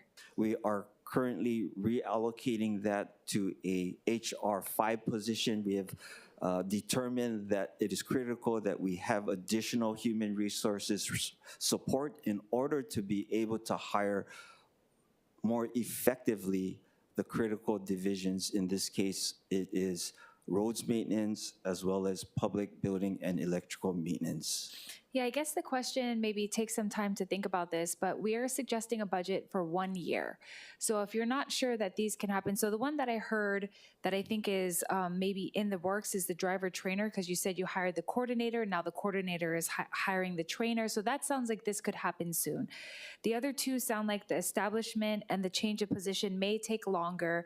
And then as far as the planner 6, I did put in here into your budget a suggestion on a drainage project, but I think that was my concern, is that things that are not large scale, I do not want them to go to DDC. Your guys at DFM are good enough to do some of these repairs and maintenance work. So if the planner 6 is in regards to that, then I'm gonna fight to put that back in if you guys can fill it. But I need small projects to get done in our communities without having to go through this whole process that we think we need through DDC, which I'm not saying they don't do good work, but we need it to get done faster. So thank you, Chair. Thank you, Director. Thank you. Councilmember Okimoto. Thank you, Chair. Good morning, Good morning, Director Albano. Thank Councilmember. you. My question is partially for you, but it might also be for Deputy MD, and it relates to the PAO that's been talked about. I'm just curious because when we put these positions in, you have them fill. I'm wondering, is there a way that some of the departments, I'm not sure if yours is one of them or others, could be using the administration's comms to get communications out? Do we have to have a comms person for each specific department? Is that something that could be done with a communications department that already exists? I know that there's multiple personnel in that Councilmember, area. we are currently doing that. We are leveraging the mayor's communication team as best as we can, and that's the reason why we are evaluating whether or not we do need a full-time PIO. You're saying you're leveraging it? Yes, What in does that terms of mean? being Sorry. able to use Scott's team to make sure we have information, critical information as it relates to DFM, to make the public aware of what our duties are, if we do have anything that needs to be publicly informed. We are leveraging the communication team. And what has been the feedback or For example, outcome? I will, for example, I'm sorry. When I got reconfirmed, the communication team did the video on my behalf, our behalf. And that was a nice video. And that video is now going to be used for recruiting when we go and do job fairs, where we can show candidates what the DFM is all about. So it is that type of collaboration with the communication teams that we continue to see how we can leverage. Well, and thank you. That I really enjoyed that video. I think others can concur. So this would be an area where if we're looking at where we could streamline costs, maybe we could do that instead of having every department have their own communications. We could use the communications department, the office that already exists, as much as possible, knowing that you have to get information out. I was just wondering what the possibility of that was. Clarify that we do have a PIO part-time through CSD. Bill Powers, as I mentioned prior, that he is integrally getting involved with our public communications, and for example, he is helping us with the town hall that Councilmember Kiaina will be hosting next month. He will be part of that effort. Okay, thank you, Director. Thank you, Chair. Chair. Councilmember Cordero. Thank you. Actually, great questions by Councilmember Okimoto. Yeah, that does make me wonder then. So if we were, let's say we were to add a PIO for your department and maybe other departments, would that take the year or need another fiscal year? Because I know that you mentioned like for the lead cabinet maker, like you'll need like 1 year to set it up, another year to look for the right people and or find the person. So if we do add positions, I'm not saying that it's a good idea or not, but how long would that take? And will we even need to add funding currently if we're just talking about adding a new position and just discussing that? It will take time, exactly. So if there is something that would be potentially a compromise, if we are able to identify those positions and not necessarily fund it for this fiscal year, we're open to that methodology in allowing us to restructure the organization to provide us that public support, communication support, internally versus within the city. Okay. Thank you. Thank you, Director Albano. Yeah, I'm pretty much in alignment with Councilmember Okimoto. I don't think that, I do think that the communications team in the mayor's office, not just for the mayor, it's for the whole city administration. And I do think that we should look to utilizing them to the best of their ability and maybe growing them from those, from either that agency. I do want to note that that video was fantastic, and I hope that it does help with your priority for hiring people, Director Albano. So thank you. Okay. Councilmember Wire. Thank you, Chair, and thank you, Director, for all the work you do. I just want to make sure I'm understanding. So you're saying you're open to the PIO position, but you're still assessing? That is correct. We want to make sure that it's effective and not just creating a position that might be a double up or an overlapping position with other divisions. For example, we have a coordinator for MOCA who does the public outreach for the road maintenance division, as well as now the stormwater quality. They have also an outreach position currently. I see. So you're talking about the internal positions you have to do outreach. We were having to reevaluate whether or not we consolidate those two positions into the PIO position. And that might not be as effective for the divisions and how they do public outreach. Okay, so what I'm hearing is those divisions may need to retain those positions for their individual work? That is correct. Okay, I understand that. Totally support the amendment put forward in Chair's position. I think, yeah, the question is whether DFM needs a PIO. I think, I mean, at least my opinion is there's no question about that, given the importance of the work that you do. And also understanding the limitations, you know, all of the staff we have at the city are individual people, and so they can only work so much. And so definitely wouldn't want to add burden to the additional comms work that's going on across the city, but want to make sure the vital information on the work that you're doing that's really impactful for the community gets out. We appreciate the consideration, allow us to continue to evaluate, and if there is a need to have a dedicated PIO, we'll certainly come back to council to discuss further. Okay, mahalo, Chair. Okay. Thank you, members. Any other questions on the administration side of DFM? Okay, moving on to the road maintenance side.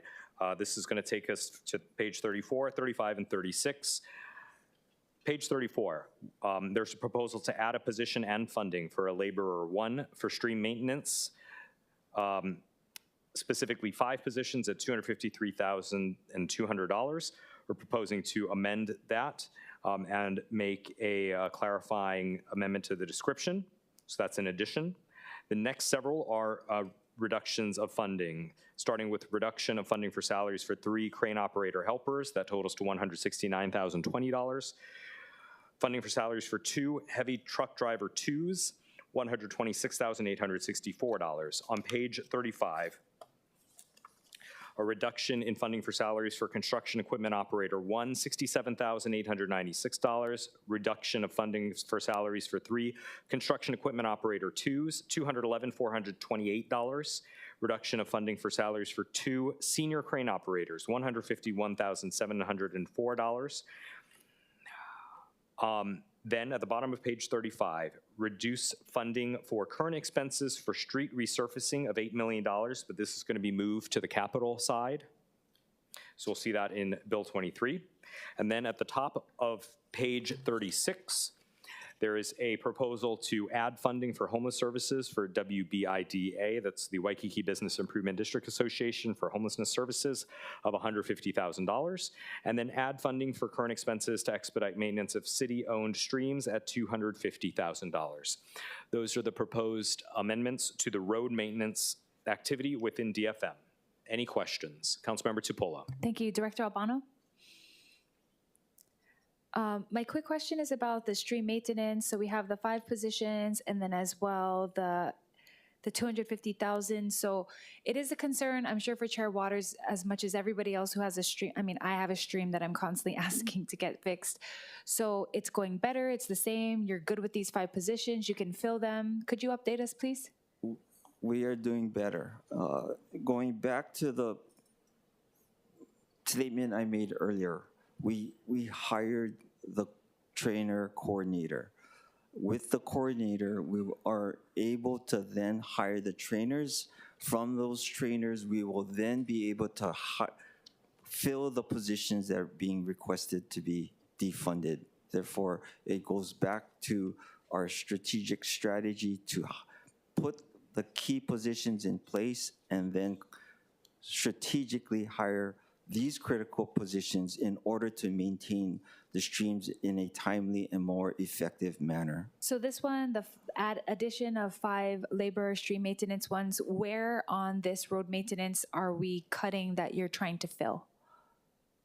For stream maintenance. I am going to have to take that back to our team. Okay, no worries. Yeah. I hear what you're saying, though. Yeah. You're starting with the coordinator, and then you're trying to fill it. My question is, if we have these positions, and we're over here defunding it, and we're adding another one, but you already have it, can you just clarify for us? Because we just want the streams cleaned. I will have to get back to you on that. Okay, thank you. Thank you, Chair. Thank you. Members, any other questions on the DFM road maintenance side? Okay. Seeing none, we're going to move on to page 36. Sorry, page 37. Page 37 is the stormwater quality activity within DFM. We're proposing reducing funding for salaries for an assistant program administrator, $120,900, as well as reducing funding for salaries for an environmental technician 4 at $61,884, and making a corresponding change to the description to consolidate those two. We're also proposing, there was a proposal to add a proviso that at least $1 million out of current expenses shall be appropriated for drainage improvements on Kula Aupuni Street in Waianae to include drain manholes, box culverts, and drain extensions. I'm going to be recommending that we accept that, but move it to Bill 23, the Executive Capital Budget and Program. On page 38, and that brings us to the end of the Department of Facility Maintenance, Stormwater Quality Activities. Council members, any questions? Councilmember Tupola. Thank you, Chair. Director Albano. I just am going to point this out. So that last item that I tried to add, this is a drain that was already put in that somebody who talked with DPP was told to fill it in with cement. So now the drain is there with cement, and now it doesn't drain. So we can either dig out the cement or we can make another drainage next to it, but the whole area floods because of this. I'm bringing this up because I do not know if it's even $1 million. It could be less than that for us to fix this. But I want us to be able to fix it within this year because this is my 3rd year asking for it. And if it means that if it goes into CIP, it's going to be buried forever, then I don't know. I think we got to keep it in operating. If your guys can handle it without us having to go and design plans since it's there already, could you just look into that, please? Because if there is the case where we can do it for less, your guys can do it, we don't need to go through DDC to do it, then I'll bring it up to Chair again. But I'm pretty sure that your deputy's familiar with this project. I walked him out to the street. Thank you, Councilmember. We actually are aware of this situation, and we are working with DDC to address it. The owner has been stepping up in terms of trying to address the concern, and we are going through budgets to determine what appropriate funding is needed for that correction. Let's circle back on this because I don't want it to go into CIP if it doesn't need to go in there so we can use it, but I'll wait and hear back from you. Thank you, Director. Thank you, Chair. Thank you. And Councilmember Tupolo, it's exactly this kind of clarification about exactly what these projects are and whether they're appropriate in the CIP side or operating side that's super helpful. And so on the CD2, hopefully we can get some answers. Okay, members, any other questions on DFM on the stormwater side?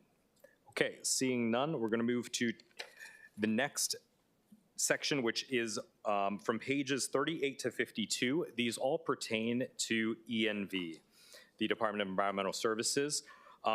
There are a lot of cuts here, and I know this is something that Chair Waters will probably end up speaking to. So let's walk through these proposals that will go from pages 38 through 52. It's a lot.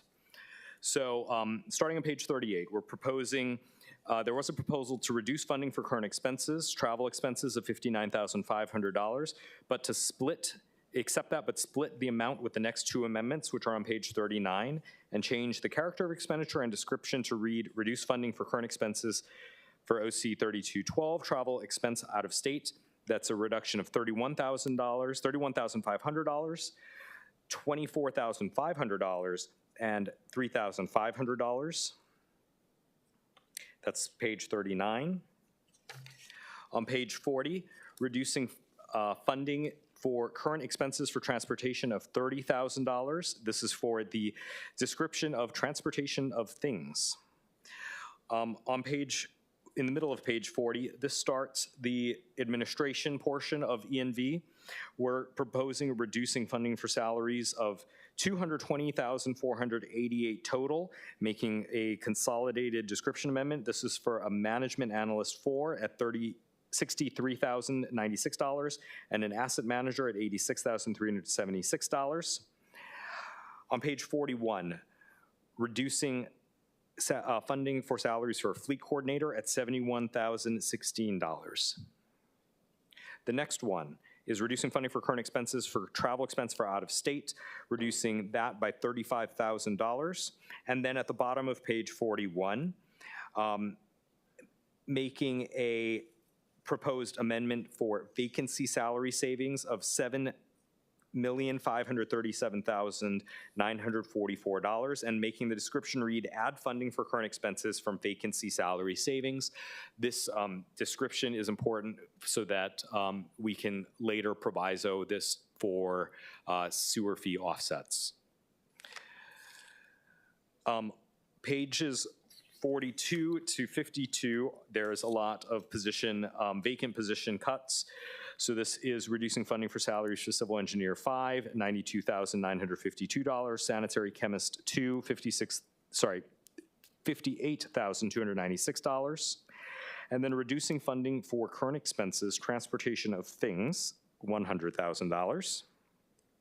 On page 43, reduce funding for salaries for assistant storekeeper, $37,872, and making corresponding changes in the description to consolidate these and the next 15 amendments, which include a civil engineer 5 funding reduction of $92,952, electrical engineer 4, $86,064, electrical engineer 5, $92,952, wastewater maintenance carpenter, $70,476, wastewater mason, $73,044.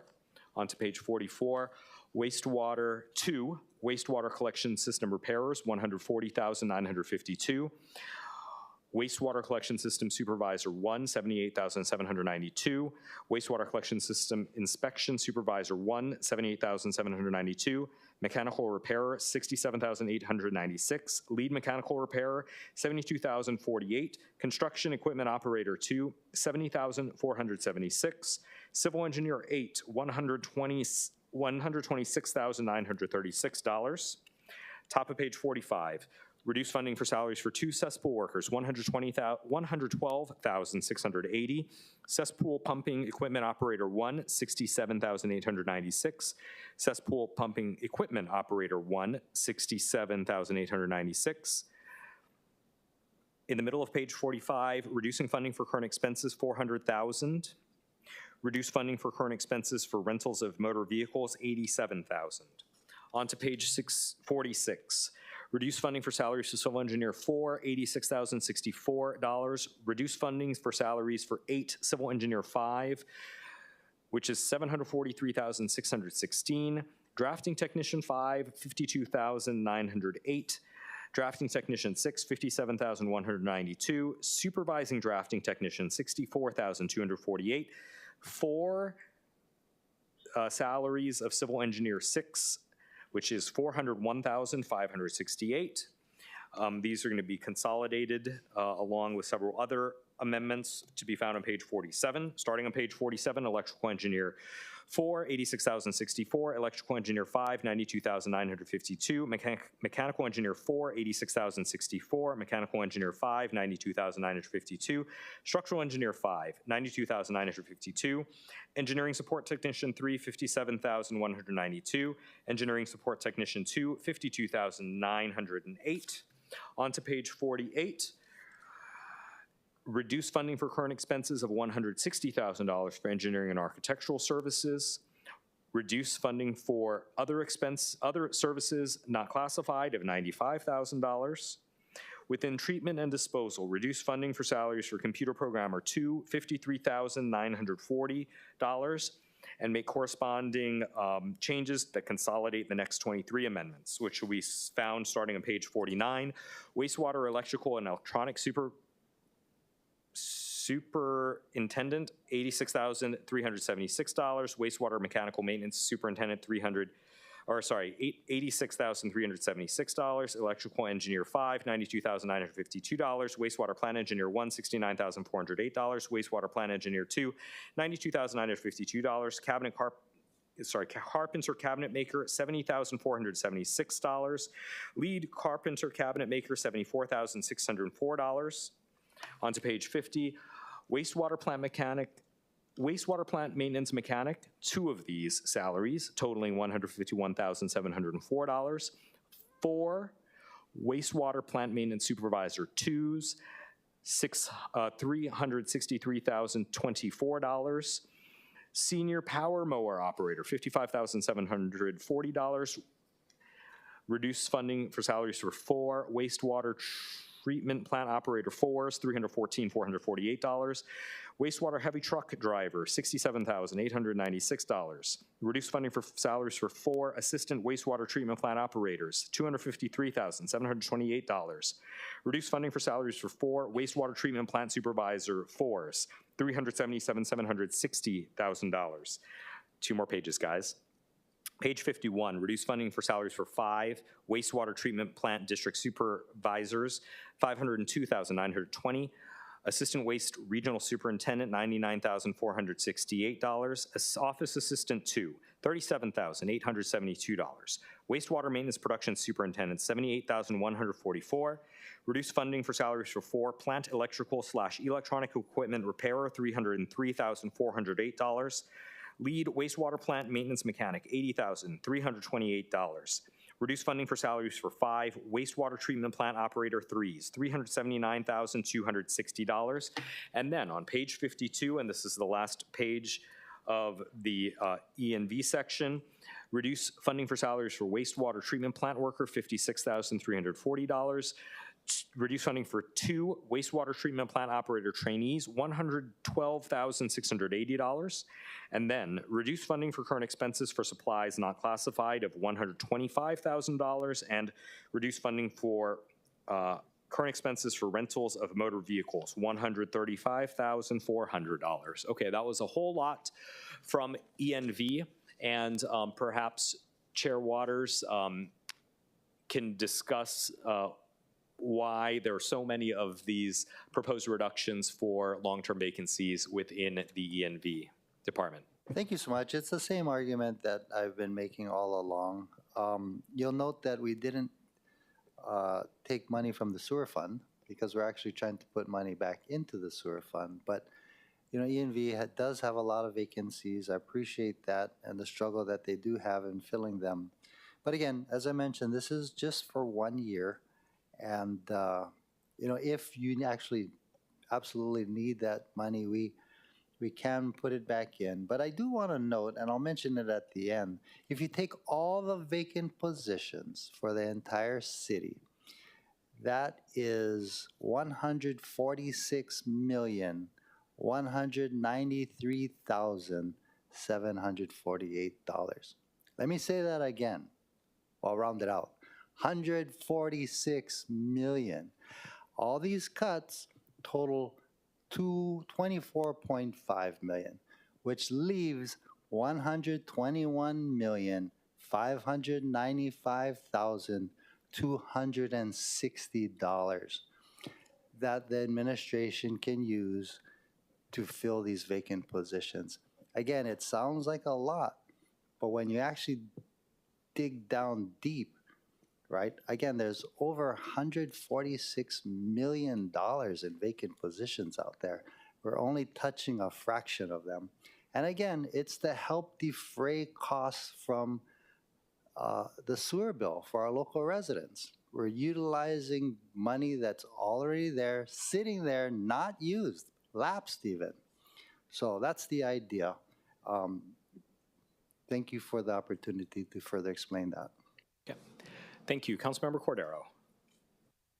Thank you, Chair. So thank you very much to Chair Waters for explaining that.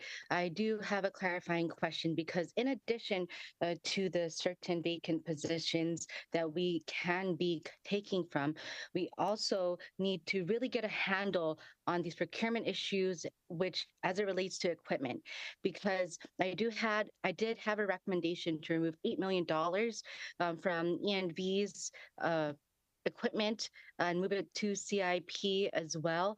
And if we are able to do that, that would take more money, not just from ENV, not take more money, but allow for more general funds money that we can then transfer over to support the goals that we have, but especially to lower the increase for the sewer fee increase. So I just wanted to note that. And I do want to hear, Chair, as to that reasoning why that $8 million was not accepted as a cut. Okay. Thank you, Councilmember Cordero. I'm having my senior advisor look for that $8 million, and we'll get back to you in a second. Members, Councilmember Kiana. Thank you. Director, on page 42, for one of the cuts, it's for sanitary chemist 2. $58,296. Does this position help with addressing bacterial exceedance levels? And you probably know where I'm coming from. Of course, I'm going to be looking for anything that could potentially impact the capacity for ENV with addressing the continuing challenges that we face at Kailua Wastewater Treatment Plant. So can you just tell me about this position and what it does, and would it impact your capabilities to deal with bacterial exceedance levels? Yeah, good afternoon. Council members, Roger Babcock, Director, Department of Environmental Services. Yeah, with respect to the sanitary chemist position, we have several sanitary chemists, different levels, 1, 2, and 3, at our central lab located at Sand Island. We continue to try and fill all those positions. They are essential for monitoring for permit compliance, as you mentioned, through all of our 9 wastewater treatment plants, as well as whenever, if we unfortunately have a spill somewhere, then we have to collect samples from either the area or streams, then we need the chemists to do that work. Do you have sufficient chemists? How long has this position been vacant? You know, I don't know for sure how long this position has been vacant. The chemists do work in various divisions within the lab. So we have general chemists, we have microbiology chemists, we have trace organics analysis chemists. And so I'm not sure which division this one is in. How many do you have? You know, I'll have to check on that. The lab has quite a few people in it. So, and I'll have to check how many. Okay, I just want to make sure that this is not going to impede your capacity. That's all. Yeah, thank you. Thanks. Yeah. Members, any other questions on the ENV side? Going back to Councilmember Cordero's question about the $8 million in reduced funding for equipment, I'll note that the reason why we didn't accept it was this $8 million was from the special fund, and we didn't want to touch the special WF fund. But we can revisit that at a later date if you'd like us to. Yes, I think you should. Thank you, Chair. Okay, thank you. Duly noted. Okay. There's light at the end of the tunnel, members. We're on page 53, starting with the Department of Housing and Land Management. There are two proposals here. This is to reduce funding for salaries for a property management officer, $76,788, and a planner 6 at $76,788, and these will be consolidated in the description. Any questions on those? Okay. Seeing none, at the bottom of page 53, this starts the Department of Community Services and Elderly Affairs. We're proposing reducing funding for salaries for our Planner 5 position at $71,016, as well as two other items which will be consolidated into a consolidated description for reduced funding for salaries. And specifically, those two are reduced funding for salaries for a supervising community service worker of $46,944, and for 6 community service workers, $188,136. Any questions in the Elderly Affairs Division side? Councilmember Tupola. Yeah, sorry, Chair, at the appropriate time, I just had a question for the Housing and Land Management. I must have just flipped No problem. over. Yeah, we'll go back to Housing Land Management. We have... Is Director Kevin? Tashner here, or? Okay, we'll get them in a second. So why don't we'll put a pin in that, and we'll, okay, Councilmember Wire for DCS. Malo, I think I saw Director Kruk here. And while you come up, Director, I know we're looking at the Elderly Affairs Division. So could you just speak to the amendments that are on there and the status of those positions and those funds? Thank you. Chair, Budget Chair, Council Members, Anton Krucke, Director, Department of Community Services. So throughout of these, in Elderly Affairs, they're awaiting a reorg. And I think that's the theme of these positions, and consistent with Chair Waters and the Budget Chair saying, can you go through each of these positions individually? We have in these 11 positions total of all the different divisions. One has already been filled, 2 are in active recruitment, the others are waiting for a reorg. Each position has a plan for it, both reorganization and space, and we're moving to a new building in June or July, and I think that our plan comes together. When we presented to the council on our budget, our plan really has every specific position has a plan for it. We get down to one that we eliminate. We've already, in this fiscal year, have deactivated 26 positions. So the positions that look vacant, they've been waiting for these reorgs. We've had 3 of our divisions are in the process of reorgs, and we just have to wait for those to be done. But we have a plan for every position, and we'll give a detail for those. I think we did in our question rebuttal, but we'll give that again. Thank you for that question. Okay, appreciate that. And just so one is filled, how many were in active recruitment? 2 in CAD, 1 has been filled and 2 are in active recruitment. Okay, in the so EAD division, they're waiting for the reorg and space allocations. Okay, thank you for that clarification. Malo, Chair. Thank you. Any other questions for Elderly Affairs? Okay, if not, we'll move on to Community Assistance, which starts in the middle of page 54. We're proposing reducing funding for salaries for Office Assistant 3. That's $40,248. Reducing funding for salaries for an Urban Rehabilitation Inspector 1, $57,192, and Urban Rehabilitation Inspector 2 at $61,884. These all roll together, and we'll have a corresponding change to the description. On page 55, this is for community-based development. This is a proposal to add at least $200,000 out of current expenses for repair costs for special needs housing program properties. Again, $200,000 addition for that. Any questions, any further questions on the DCS proposals? Councilmember Tupola and then Councilmember Wire. Thank you. I have a community-based development question. So this one is adding on the repair costs for the special needs housing program. So Director, currently right now, how much money do you have allocated for this, and is this necessary? We think that within the process of the division that we kind of go through repairs on an ongoing basis, but for most of the repairs are actually done by the people that are in the units. that we have leased these to for a very low rental, and the service providers provide the repairs. On the larger ones, we kind of work with the Department of Land Management and our other funds to do, something that would be coming down the area. So we appreciate the added perspective for our special needs housing, but we think we have it covered, and we're in the process of moving some of that inventory over to the new organization of housing and DLM. Yeah, that'd be great to know, because I do think that we need to make sure if it's not our responsibility that we don't start creating a category and then every year need more and more if that's not what we're supposed to be doing. So yeah, I do think that if we don't need this or if it's moving over, that maybe we shouldn't add it. But thank you, Director, for your thoughts. Thank you, Chair. Councilmember Wire. Thank you, Chair. How many units, Director, are in the special needs housing inventory, or how many properties? I believe we have 67, 68 units currently. Yeah. I'm just curious, historically, has the city paid for upkeep or repair on any of those properties?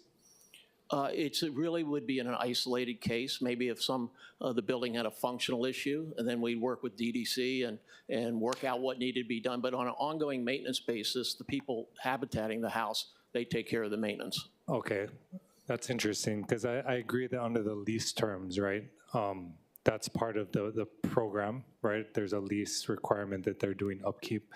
But historically, this program, the special needs housing program, has been a mission program, not a margin program, right? So historically, right, we're putting nonprofits into city-owned properties for nominal rent, $1, right, $1 rent.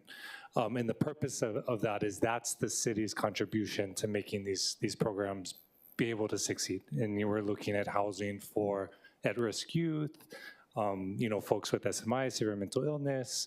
We're looking at a whole range of services that small to medium nonprofits are operating. Is that your understanding of the program?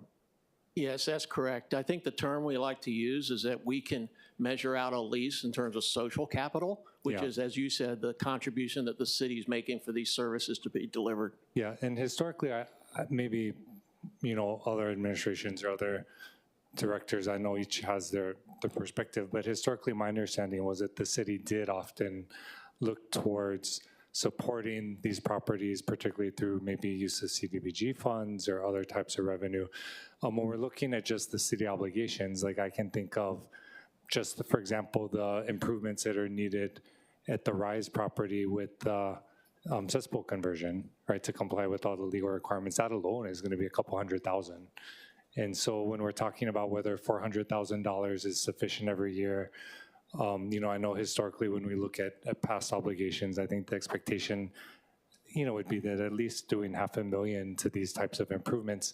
Because the reality is that, we're going to want nonprofits to do the upkeep on, the doorknob breaks, the window gets cracked, they need to paint.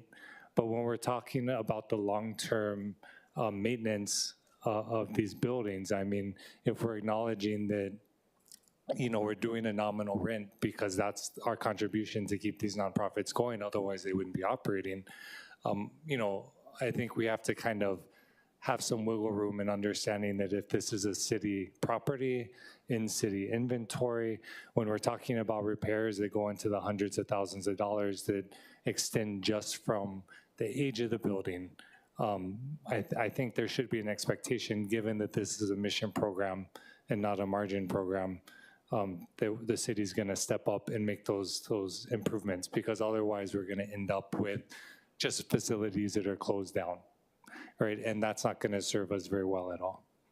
Well, I appreciate those comments. I think that in the delivery of this, it's very important because the asset that we can provide without having to provide the expenses for running them, it really works well for the way the city works. If it's a larger type of, like I say, a significant happening, I'd probably go to my community redevelopment funds into that. But I appreciate your continued support. Thank you.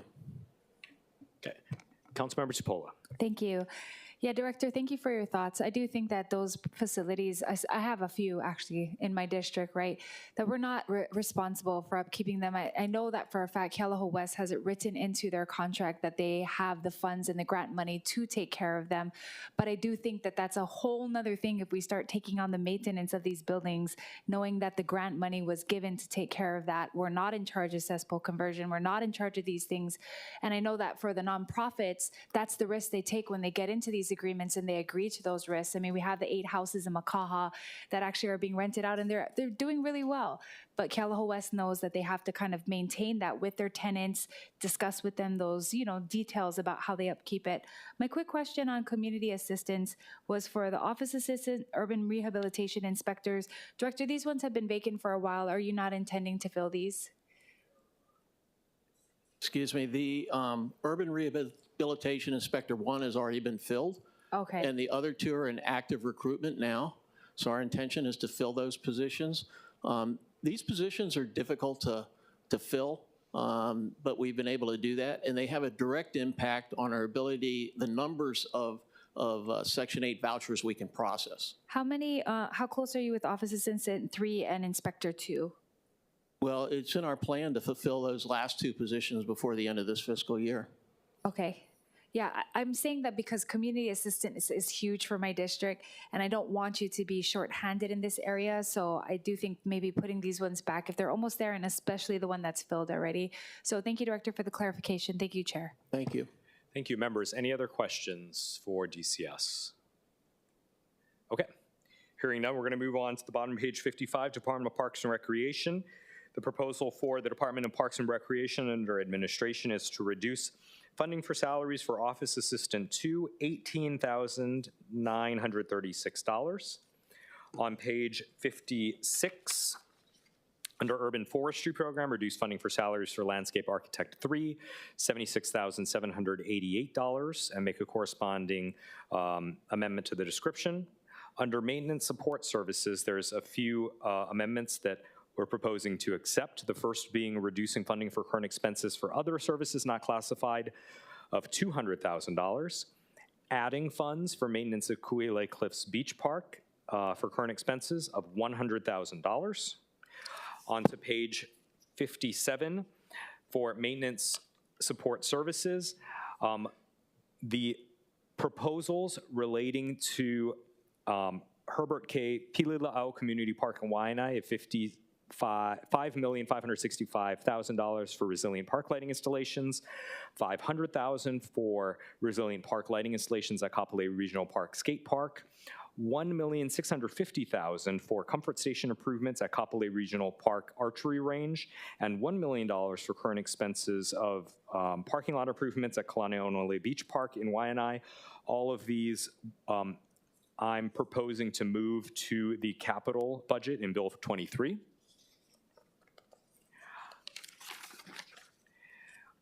Under recreation services, there's a proposal to add funding for current expenses for Adopt a Park program of $25,000. I'm proposing to amend that but move it into grounds maintenance on page 59.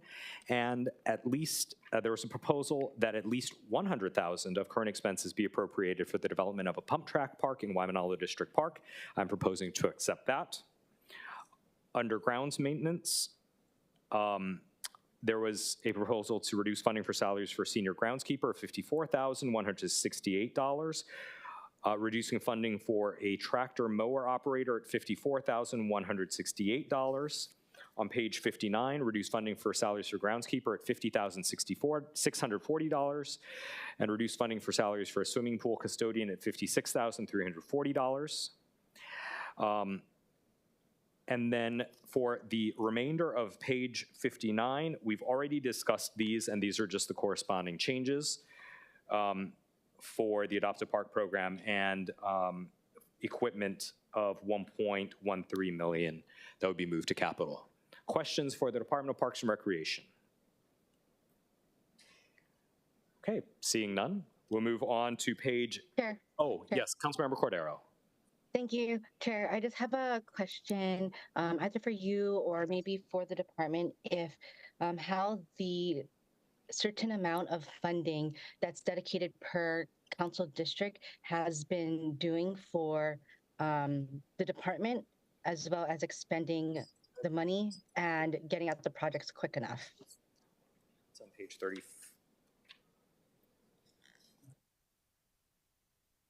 Please proceed. Thank you, Chair.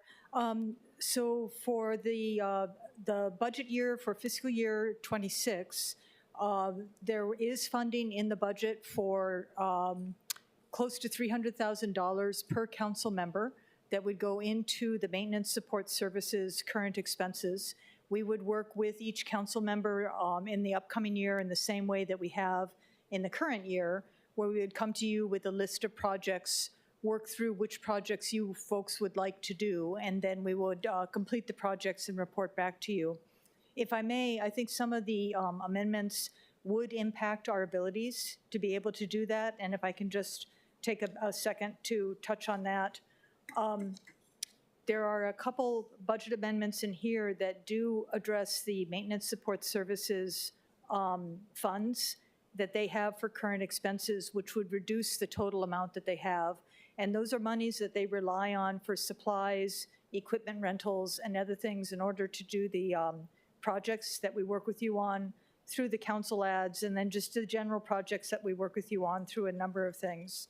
So there is a reduction on the maintenance support services current expenses that is in the accepting that we would ask to reconsider on page 56. And then if I may also just touch on, as far as the positions go, because we do need positions to be doing a lot of the work that you folks have asked us to do.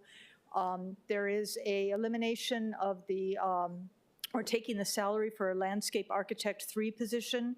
That position is currently in a pending reorganization. We are seeking to change that to be a quality control arborist who will be following with the pruning and trimming that we do with the contract staff to make sure that they are conducting that properly. And so that is in a reorganization right now, and we would like to fill that. That's a really important position. The other positions, we have a Kapiolani Park groundskeeper that we had selected. It is in recruitment, and so it had been vacant, but we had selected, the person declined, and we're going down the list to do the selection for that one. We have a tractor mower operator. Some of the biggest complaints or more frequent complaints we get from your offices is not having enough mowers. That also, we had selected somebody. They had declined, so we are continuing to go out for recruitment because they're required to have some additional skill sets in order to be able to trailer and drive the tractors into various areas. And then undergrounds maintenance, there's a reduction in funding for equipment of about $500,000 on page 59. We would ask that that be restored because that is also very important for us to be able to complete the work that you folks have asked us to do. I know there's been some discussion about we're asking to be able to keep in the fiscal year 26 budget and to be able to complete hiring. There are a few others that you have in here that we can manage without having the funds for fiscal year 26. Okay, thank you, Director. Sorry, my question was, is the dedication of funding per council district working? And let's say we get rid of the council ads and we just put in even just like, it was 300,000 before. I suggested 500,000 this year, or in this round of amendments. If we were to put it there per council district, is the program working with the council? I think, Councilmember, I defer back to you and your peers on the council. From our perspective, we are happy to have the funds to do projects, and so this comes out of the TAT, a portion of the TAT revenue, not out of our necessarily out of our base budget. So we're happy to work with each of you. We know that you talk with people in your community, and you may be aware of improvements that our staff is not aware of. So we could continue that, or if you folks want to just put the funding into maintenance support services for general projects, we can work in that manner as well. So we defer to the council on that. Because I do note, and first off, I am surprised that you mentioned that it is from the TAT versus the general fund. So I guess, do you then I guess, decrease the amount that is collected from the TAT and dedicated to the Department of Parks and Recreation to then the dedicated funding added by the council or the per council district? So I don't have, I'm sorry, I don't have the budget communication in front of me right now, but the mayor's office did send to the council a budget communication about how the TAT would be disseminated this year. And so the bulk of that projected revenue would be going for the budget initiatives that we presented to you with our budget. And then an additional amount that's part of that percentage set aside for parks would be divided up between the council members for us to be able to work with you on the types of projects. So it's not 100% of the TAT revenue for parks, it's only a portion of it. And then the remainder is going towards the 3 budget initiatives, the wildfire, the invasive species, and the rubbish removal from the parks and the new garbage trucks, and planning for Thank you, Colorado. Director. I just want to say that we do appreciate, well, I, for one, appreciate having that dedicated funding because it allows our community, working through us as a council member, to work directly with either MSS or especially you and your administration to get these projects out quicker. And I mean, we know that we have a deadline, it's only for 1 year, and it is sometimes tight to do these projects, but I do think it's worthwhile to have. I do know that it was not accepted for the amendments for this round, but I just wanted to ask that and bring that up again, because that is something that we were able to, have in the past 2-3 years. Thank you. So, Councilmember, again, the amount of about $300,000 per council member is in the administration budget. Thank you. Yes, I understand. It's an administration budget. Okay, got it. Thank you. Thank you. Councilmember Kiana. Thank you. Director, I'm in receipt of the March 11th, 2025 Council Department Communication 207 to Chair Dos Santos Tam regarding the TAT. So a couple of things first. I am concerned, because this is something that's important to the council. It really doesn't explain much. Right now, for a total of $9 million that you are going to be receiving, $2 million is for administration. And then you have about 1.4 million for ground maintenance, and then about 3 million for urban forestry. I do believe at a previous hearing, you actually broke it down, like, for example, invasive species management. That is more helpful than something like this. And I think that since I know the budget chair is going to be busy, this might be a really good topic of discussion for the Parks Committee for an informational briefing, so that we can learn a little bit more about this, because as the budget becomes tight and we don't get things that we may want, this pot of funding is going to be critically important. So I just wanted to say that if it needs to be a little more detailed, because this is not helpful. Thank you, Councilmember. The details were in the Department of Parks and Recreation budget presentation on the 3 initiatives. And in that presentation and the PowerPoint that we shared with you, it provided the details on how much funding would be going for the planning for Kalailoa, how much funding would be going for the wildfire preventative work, how much funding would be going for the invasive species response, and then also for the rubbish trucks. That was in a budget presentation? Correct. But why would this be different then? Why would you send to a council? I'm assuming you had to approve this from the budget director. Why would you send us something that was not detailed? Because I got to tell you, this is more important sometimes, because this is a communication that goes on Honolulu.gov. Sometimes the PowerPoints get lost in the shuffle. We'll take that into consideration, and I apologize that it didn't have the detail. I think that memo was responding to a specific inquiry about where was the TAT revenue going. Okay. And then they were deferring to our presentation for the more detail, but we can provide you both. Thank you. And then second, I brought this up in previous years, and I'm going to say it again. The function for Parks and Rec says culture/recreation, very misleading. If you can guarantee that the majority of these fundings are for culture, I wouldn't even be bringing it up. But I think you guys need to update it. Let's call it the way it is. Say park/recreation. It's very misleading. And when you guys do your budget, you have this big pot as if culture and recreation or culture is going to be getting a lot of money. It's not. So that's all. I'm tired of bringing it up. I think you guys need to update your function code. Okay. Councilmember Tupola. Thank you, Chair. Aloha, Director. I had a quick question about page 57. So you can tell a lot of these are, I mean, all of them are for me. I had spoken with my staff about this because there are some that, sure, they need to come out of CIP, but then there's others that I do believe your MSS division can handle. So you don't have to answer right now, but I think in regards to the ones that I put in, if you could just take a look at it, maybe we can discuss offline which ones you think, you know, in what amounts could be expended in 1 year of things that MSS could handle, that the funding would be useful and that we wouldn't have to put everything into CIP for this. Thank you, Councilmember. We'd be happy to talk with you offline. I think as a general rule of thumb, MSS has every trade except electrical. We do not have any electricians. So we rely on the Department of Facility Maintenance for electrical. And I think they do repair of existing. So when you're talking about new electrical, it generally goes to the Department of Design and Construction.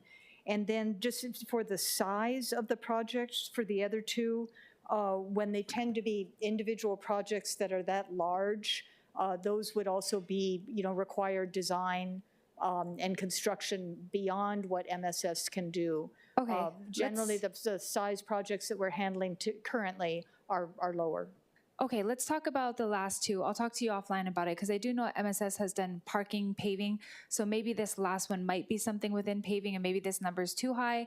And then as well with the Kapolei Regional Park for just the improvement of the bathroom, maybe we can just talk through what exactly needs to be done and if there's a lower amount that can help improve the bathroom without us going into the 1.6 million. Because again, it's kind of a secluded area, but we did just see the MOU was finished and now the HPD will use it for training. So it's just some forethought into making sure the bathroom was up to par. And actually, I'm sorry, I misspoke. On the Kalani and Ole Beach Park, MSS is looking at reconstructing that parking lot using fiscal year 25 funds. Okay. And is trying to get that done in the fourth quarter. So we can work with you offline on that, and so that may not be necessary.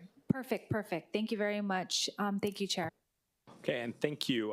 Just as one other note, Councilmember Tupola, you submitted as a proposal a $1 million addition for improvements to the parking lot at Pu'uhulu Park in Waianae. We didn't include that on here, which was an omission on our part, so I'm going to be proposing an oral amendment to add in $1 million for the parking lot improvements at Pu'uhulu Park, but do it in Bill 23. Okay, sounds good. Thank you. And again, just because that is a new parking lot, MSS can reconstruct, but that would have to go through DDC. Understood. So thank you. Yeah, thank you for the specificity, Director. Thank you, Chair. Okay, members, any other questions for parks? Okay, seeing none, we're going to do these last 2 pages here, and then we're going to go back to housing-related questions briefly, and then do the provisos. So for page 60, this is the Department of Enterprise Services.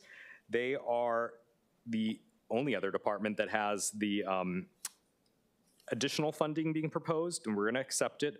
$300,000 for at least a proviso that at least $300,000 out of current expenses shall be appropriated for Blaisdell Arena basketball court.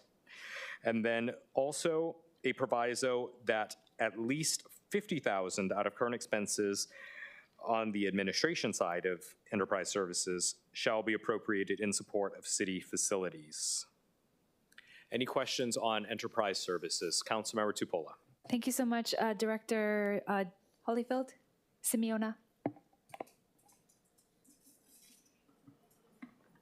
Good morning. Hello, good morning. My quick question, especially because we had extensive discussions about the Blaze Arena basketball court.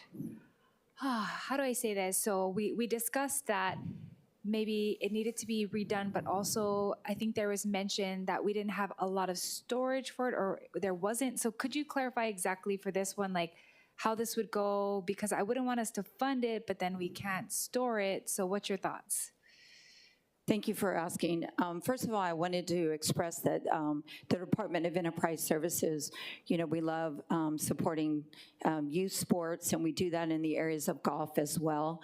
But we feel the basketball court is very similar to all the different things that we do when people rent our facilities. So if you are Carrie Underwood's people, they are renting, the sound system, the staging, everything is done a la carte, and we don't store that kind of equipment, lights and things like that. So being a non-sporting facility, I worry that we are not really capable at this juncture to really be able to be sports oriented, and we definitely will have problems, housing equipment such as that. We have done it in the past. I think we've done the best that we can, and I'm very proud of the team wanting to do so, but I'm not sure that this is something that we should be adding in this year, and I would encourage the promoters and the tenants and the people that do come to our venues to rent, that they are responsible, just like all the rest, for the types of equipment that they should bring in. Yeah, I would imagine that if we did this, that we would have to talk about funding storage first, and then once a storage unit is up that we know can fit it, then we could fund. I'm just saying I don't want this to be funded and then it sits a place where it's not being upkept well, and then it doesn't last very long. We are not equipment rental people. We will honor your approvals, that is for sure, and we'll make sure and be great stewards of whatever you guys decide. But I really think at this juncture, we also open up other stories. Okay, are we going to be in the MMA business? Where are we going to house their mats and things like that? So I don't think that this year this is exactly what we're ready for. But again, we would honor what you guys would like to do. Yeah, agreed. And I just want to be clear. I mean, of course, I want to see basketball happen there. You know that I go to all of the games. So I'm just trying to be mindful of the spending of the budget and how we keep the equipment. But thank you, Chair. Okay, thank you. Councilmember Kiana. Chair, I actually had a question for you with regard to my proposed amendment for an Oahu Tourism Strategic Plan. I don't know if it was, I do know that it's also the kuleana of the Office of Economic Revitalization. Is it something that you would still consider for the CD2? Yes, and I, didn't get a chance to ask whether you really wanted it in Enterprise Services or some other department, but I'm not opposed to a CD2 version. Okay. As long as the department's okay I'll be honest with you. I put both of them in it. I'm quite frankly not happy with the leadership of our tourism strategy at the city level. And so maybe that was my thought. So I look forward to talking to you about that. I will have to say this, that given the continuing challenges at the Hawaii Tourism Authority, it strengthens my resolve that we need to do better, because we make up the bulk of the tourism economy here in Hawaii. And again, because all of the other counties have a tourism plan, I just want to make sure that we don't wait for everybody else. I think the plan perhaps could give better direction to the tourism manager currently, because I believe that that person's job is not just to go to meetings and to receptions to supplement state efforts.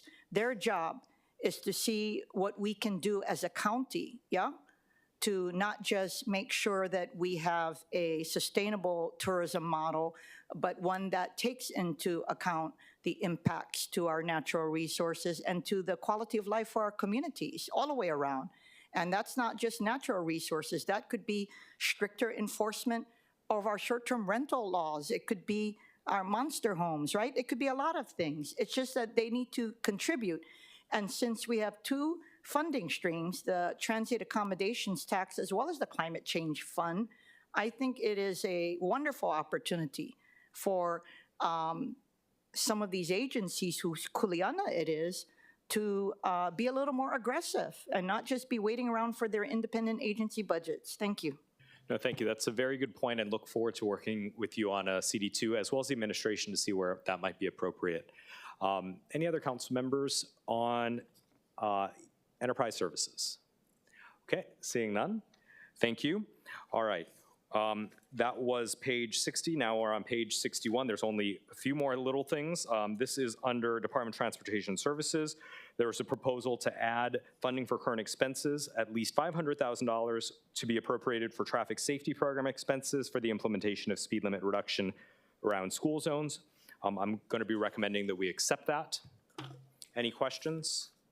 Thank you. Yeah. No, thank you. And then on page 62, at the top of page 62, there was $76,500 proposed for current expenses for other food and volunteers for the opening of phase 2 of rail. I've been assured that this was not actually intended to be $76,000 of food for the celebration for phase 2 of rail. But for the time being, we're going to reduce that out, and the department can come back with a clearer plan for the opening of phase 2 that's not attributed to just food. So it'll be in some sort of other object code. And then for transportation mobility, transportation mobility, this item was moved to the capital budget for Kapolei Parkway and Kamaha Avenue at $2.5 million. The last thing on page 62 is a provision for sewer fee activities and funding for current expenses. We are, because of the cuts that we made, we will be amending the amount that was recommended. It's $16,882,517, and we're going to be amending the name of the provision to provision for sewer activities versus sewer fee activities, and delete the other proviso. And then on to page 63. Okay, I'm going to pause here and see if there's any questions on DTS or the sewer fee proviso. Councilmember Tupola. No problem. I do, Director Morton, please.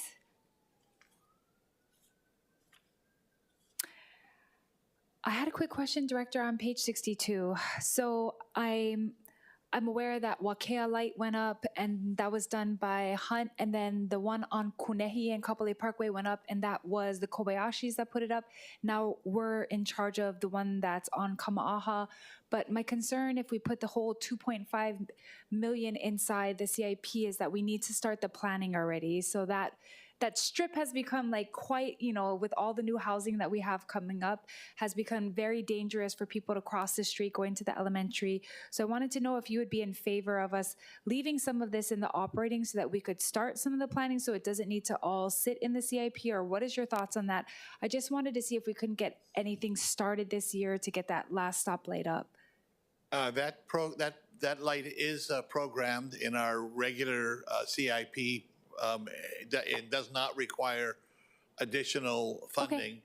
Okay. It'll be a joint city federal project, probably somewhere between 80 to 90% federally funded, and we can start the planning within the next fiscal year.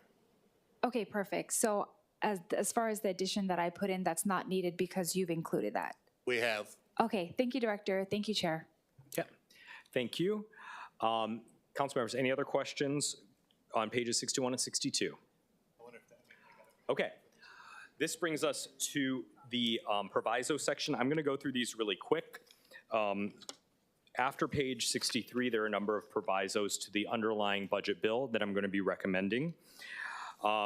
I'm going to just cover the proposed amendments. So on section 12E, I'm going to be proposing that the final sentence of section 12E read, quote, "The Department of Budget and Fiscal Services shall submit to the council a bill for an ordinance appropriating such monies within 3 days following the receipt of such monies. This changes language from as soon as possible to 3 days, so it's a little bit more specific. On page 4 of the provisos, this would be for section 12G. We will be amending the first sentence of the third paragraph of section 12G to read within 7 days of the transfer or loan rather than within 14 days of the transfer or loan. This is to require BFS to give us information sooner than 14 days. On page 5, at the bottom of page 5, the proposed amendment to section 12J that would state that notwithstanding the provisions of ROH section 2-17-2C, transfers of funds from the provision for energy cost activity to any department activity for fuel or for electricity or fuel costs may be executed, and it will say instead, if the council approves such transfer through a resolution. Right now, they simply provide a quarterly report. Moving on to page 6, we're going to make a small change to section 12L. First, that the period after the acronym HEART within the parentheses will be moved outside of the parentheses, and then within 5 days of the transfer instead of within 14 days of the transfer. So that's section 12L at the top of page 6. At the bottom of page 6, we will be accepting the addition of a new section 12M to read as follows. Notwithstanding ROH section 43-8.2 and any other applicable law, and for fiscal year 2026 only, general fund monies may be appropriated, expended, or encumbered for sewer activities if such monies are appropriated in the provision for sewer activities. And that, my friends, is it for the proposed amendments for Bill 22. Councilmember Cordero. Thank you. So I wanted to add this provision because we needed to be able to move funding from cash to the sewer fund. I do, to once again, decrease the brunt of the increase for the sewer fee increase. And so I was wondering about the change to this to just saying sewer activities, because if we just move the funding there, let's say we have like $30 million in there from general fund, and if it's sewer activities, what would prohibit E&V from just using it for other sewer activities versus decreasing the actual sewer fee? Yeah, the sewer fee. So that's a very good question. We spoke with OCS at length about this. The concern with saying sewer fee activities is there's not really an activity called sewer fee. And so I think the intent from council is crystal clear that these monies would be used for sewer activities that would otherwise be funded from sewer fees, but there's no activity that's called sewer fee. And so, but we understand what you're trying to do and really appreciate that on behalf of all the ratepayers. Thank you. Yes, but I just want to ensure that we will be able to watch and see where the funding is going. Once it gets to the department, once it gets to the activity, we won't be able to really catch that sometimes. So if there's a way that we could maybe we'll work on a proviso. Maybe I'll work on it in the future for CD2. I just wanted to bring that concern up. Thank you. And there may be a way to do that. So we'll keep an eye out. Councilmember Tupola. Thank you so much. I had a quick question about section 12J, page 5 in the provisos. And then just to put a pin, I wanted to know if I could still ask the housing question. We're going to go back to that. Yeah. Thank you. If Director Kawano's here.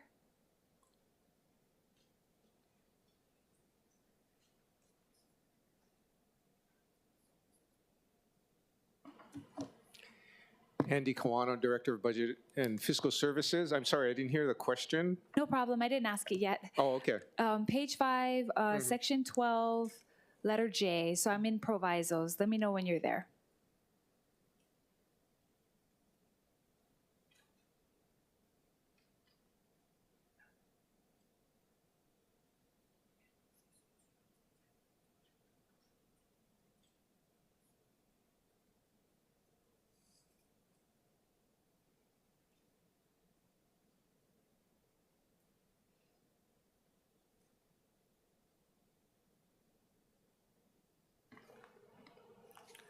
Actually, I have page 24 on my copy. Okay, so- no problem. I think I'm looking at the amendment that says, notwithstanding the provisions of ROH Section 2-17.2C, transfers of funds from the provision for energy cost activity to any department activity for electricity or fuel costs may be executed. And then the new verbiage is, if the council approves such transfer through a resolution.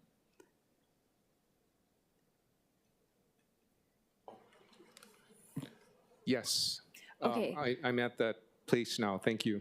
Yeah, no problem. I was asking this because I know that for the transfer of funds interdepartmentally, so say for example, you know, HPD is transferring from one code to another, that we do this resolution.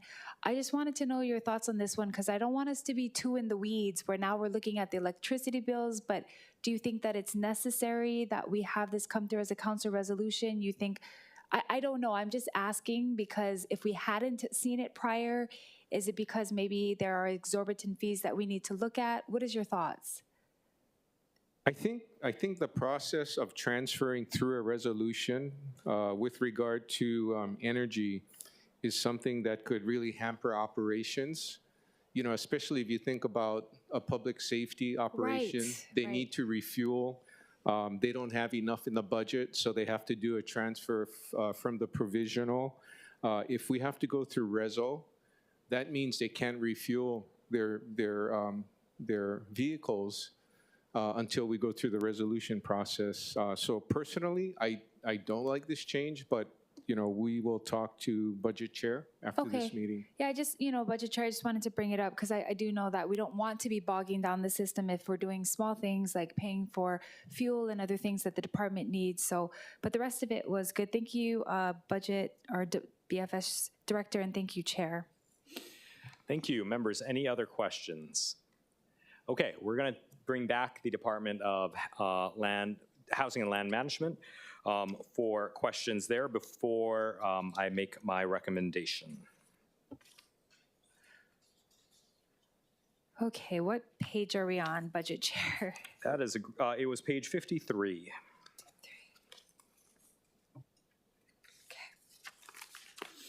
All right, Housing and Land Management. So we had these two, the Property Management Officer and then Planner 6. I know you guys are kind of merging and things are new, but I wanted you to explain to me what you thought about these two because we have talked about a lot of new things and I don't want any of these things to be affected if you guys were in transition of moving someone into this position from a different department. Could you please expound on these two items? Certainly. Thank you very much for the question. Aloha, Budget Chair Dos Santos Tam, honorable council members, Kevin Auger, Executive Director, Office of Housing. I think as the council is aware, the administration has submitted a proposal or resolution to combine the Office of Housing with the Department of Land Management. In addition, as part of that reorganization, we'll be bringing in several positions from the Department of Planning and Permitting, as well as the Department of Community Services. The department currently has 34 approved positions. Only 23 of those are currently filled. We had sought as part of the reorganization 51 positions, which would have added 4 new positions to the department. Unfortunately, as part of the budget process and the timing of the reorg resolution, we weren't able to include those 4 positions in the reorganization request or as part of the budget. So the new department would have 47 positions. However, on pages 53 and 54, we've reduced funding for a property management officer, which is currently in recruitment, and we've reduced funding for Planner 6, whose recruitment's been delayed as part of the reorganization because it'll be reallocated as a land agent to support acquisitions, rights of easements, et cetera. In addition, if we go way back on pages 3 and 4, there's a reduction of $54,984 for salaries related to a position that's currently filled in the Office of Housing. Those monies were left in the Office of Housing budget as part of the Managing Director's office, as well as $43,300 in funding for current expenses. So A, that position is filled, and B, the current expenses would fund the new policy division under the Department of Housing and Land Management. So we understand that the council is trying to do its best to reduce current operating expenses, particularly in light of potential tax increases for environmental services and sewer fees, sewer rates. But we have a really aggressive agenda for housing this year, next year, and beyond. We're going to be talking about that a little bit tomorrow in an update to the Committee on Housing, Sustainability, Economy, and Health. And we would be grateful if we could re-include the couple of positions that we're looking to omit. Okay, sounds good. I heard what you have to say. I think that that is reasonable, what you're suggesting, the restoration of that for those reasons. So I'll work with Budget Chair and put those in my amendment. We do want the new DHLM to succeed, but we need all this clarification, so. We appreciate that very much, Councilmember Tapola. Okay, thank you, Chair. Thank you. Members, any final questions? Okay. Hearing none. The chair recommends that Bill 22 of 2025 be amended to a CD1 that incorporates the changes described during the discussion today, specifically on page 31 to make specific mention of adding 6 positions for the Maunawili ambulance station, and on page 57, making a notation that we're adding $1 million for the parking lot for Pu'uhulu Park in Waianae into CIP.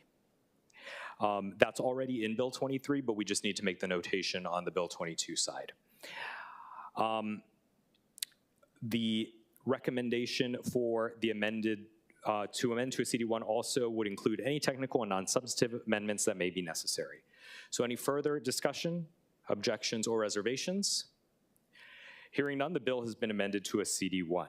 The chair then recommends that Bill 22, 2025 CD1 be reported out for second reading and scheduling of a public hearing. Any discussion, objections, or reservations? Hearing none, so ordered. Members, I'm going to propose that we move to the CIP side because most of those changes were corresponding things out of here. And then after that, we can deal with the rest of the agenda after taking a little break. So we'll just power through to Bill 23 if possible. So the next item is Bill 23 of 2025, approving the executive capital budget and program for the fiscal year July 1st, 2025 to June 30th of 2026. This is Council Communication 96. This is the worksheet. What we're going to do is we're going to walk through this. We'll do the same exercise with the department heads. I think this will be a little bit easier, and then we can do public testimony and recommendation. Chair, Council, yes. Is there a reason why we're not taking a break now and then doing all of these after lunch? Mostly because I have to leave for something, and I was going to let Councilmember Nishimoto as vice chair run the remaining items after capital. Okay, so we're going to consider this and then we're going to take a break. Yes. Yes. Okay. Thank you. So, and it is shorter than the other one, and the amendments are far fewer. So just starting with page 1, and just for members' edification, what we've done with a lot of these projects is you'll see that the bulk item is deleted, but smaller sub-items are added back in, and this is again to add more specificity to exactly what the departments plan to do with each of these buckets of money. So starting on page 1, we are, I will be proposing deleting the acquisition of major equipment for agencies/departments to deliver services to the public in a timely and cost-effective manner, but adding these back in as various procurements of major equipment. So starting with the acquisition of a full-size sport utility vehicle, 4-wheel drive with a 2-way radio for the Department of Design and Construction at $72,110. The acquisition of 2 hybrid triplex greens mowers for the Department of Enterprise Services at $180,000. The acquisition of a variety of equipment for the Department of Facility Maintenance at a total of $7,187,000, broken up between general funds and highway funds.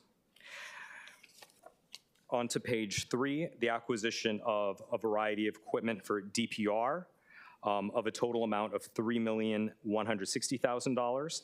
The acquisition of various major equipment for DTS at $862,380 total, split between two different funding mechanisms. On page 4, continuing with the broken up procurement of major equipment, acquisition for one main equipment truck for the Royal Hawaiian Band, and then acquisition of trucks for the Department of Parks and Recreation, which would be listed under procurement of major equipment DPR above. It's the same dollar amount, it's just broken up between the various departments for clarity. Any questions? Okay, the next item would delete the project adjustments account, which is a placeholder of $2,000. We're going to revisit this later anyway, but this is a mechanism that BFS uses to move capital monies around between projects. At the bottom of page 4, the Kapalama Canal Catalytic Project for TOD, we are changing the description and then changing $500,000 from the arts to $500,000 for other. I think the arts may have been an error, so it's going to be $500,000 of other. So that's the bottom of page 4. Any questions on the project adjustments account or Kapalama Catalytic Project? Okay. On to page 5. Same thing, we're splitting up the public building facilities improvements to specify that this is for the DFM Kokea Yard, reconstruction of building exterior improvements, and Kapalama Hale roof improvements. These were what the department listed in their detailed line item, but we want to bring it into the forefront. It's the same amounts, but just split up between the two. On page 6, for the Waianae Community Center, as discussed, this is an accepted change from the operating side to the capital side. And then at the bottom of page 6, for the Department of Design and Construction, they had originally wanted a provision of funds for incidental land expenses. We're proposing deleting that. Any questions? Okay, on to page 7. The HPD headquarters improvements, we are breaking this out into the two components that they were going to do anyway. It's for the Kalihi Police Station at $825,000 and the Kapolei Police Station at $1,500,000. Again, same amount, just broken up. At the bottom of page 7, same thing, we're deleting this total amount, which was $2,325,000, and breaking it up into, oh, sorry, we're deleting that. That's the breakup of the Kalihi Police Station and Kapolei Police Station listed above. On page 8, this is where the 63 HPD patrol vehicles would sit at the top of page 8. Any questions on the police changes? Councilmember Tupola. Real quick, on page 7, yes, the project description says design, construction, and inspection for the Kapolei Police Station Fire Station improvements. Yes. So it's for the fire station as well in Kapolei? No, just the police station. That was an error. So if you look in the budget chair's recommendation column, which is the fire second to last. alarm system. Yeah. Okay, got it. Okay, thank you. Thank you. Good catch. Okay. Seeing no questions on the HPD side, middle of page 8, this is for DTS. We're accepting the recommendation to add the raised crosswalk and speed table on Waipahu Street near Amoki'i Street, and then also accepting the proposed language change to specify a refuge island at the intersection of North King Street and Kama Lane, which is in Kalihi, and then also the speed bumps along Hihimanu Street. That's a language change. On page 9, the traffic signal at Kapolei Parkway and Kama'aha Avenue, we are proposing to accept this project, which came from the operating side. Any questions there? Councilmember Tupola. Yes, for this one we can leave, but as the director stated, he has it, so thank you. Yep, and we can deal with that in the CD too. On page 9, we're proposing, again, breaking this up by retaining and amending the flood control improvements project by specifying that these funds would be used on flood control improvements, including but not limited to at the Wailani and Kalawao streams, on Hihimanu Street, and flood control mitigation in Aiakai, in the Kalihi area below North King Street from Waikimila Road to Middle Street, on Nimitz Highway from Waikimila Road to Middle Street, and the Kehi Lagoon and Mapunapuna areas. Thank you, Councilmember Cordero, for that. On the top of page 10, this is where the Ko'olau Poko Ambulance Unit Facility and North Shore Ocean Safety Station and Ambulance Unit Facility would be, and at the total of $26,100,000 for the North Shore facility. So Councilmember Wire, that's very important for your constituents.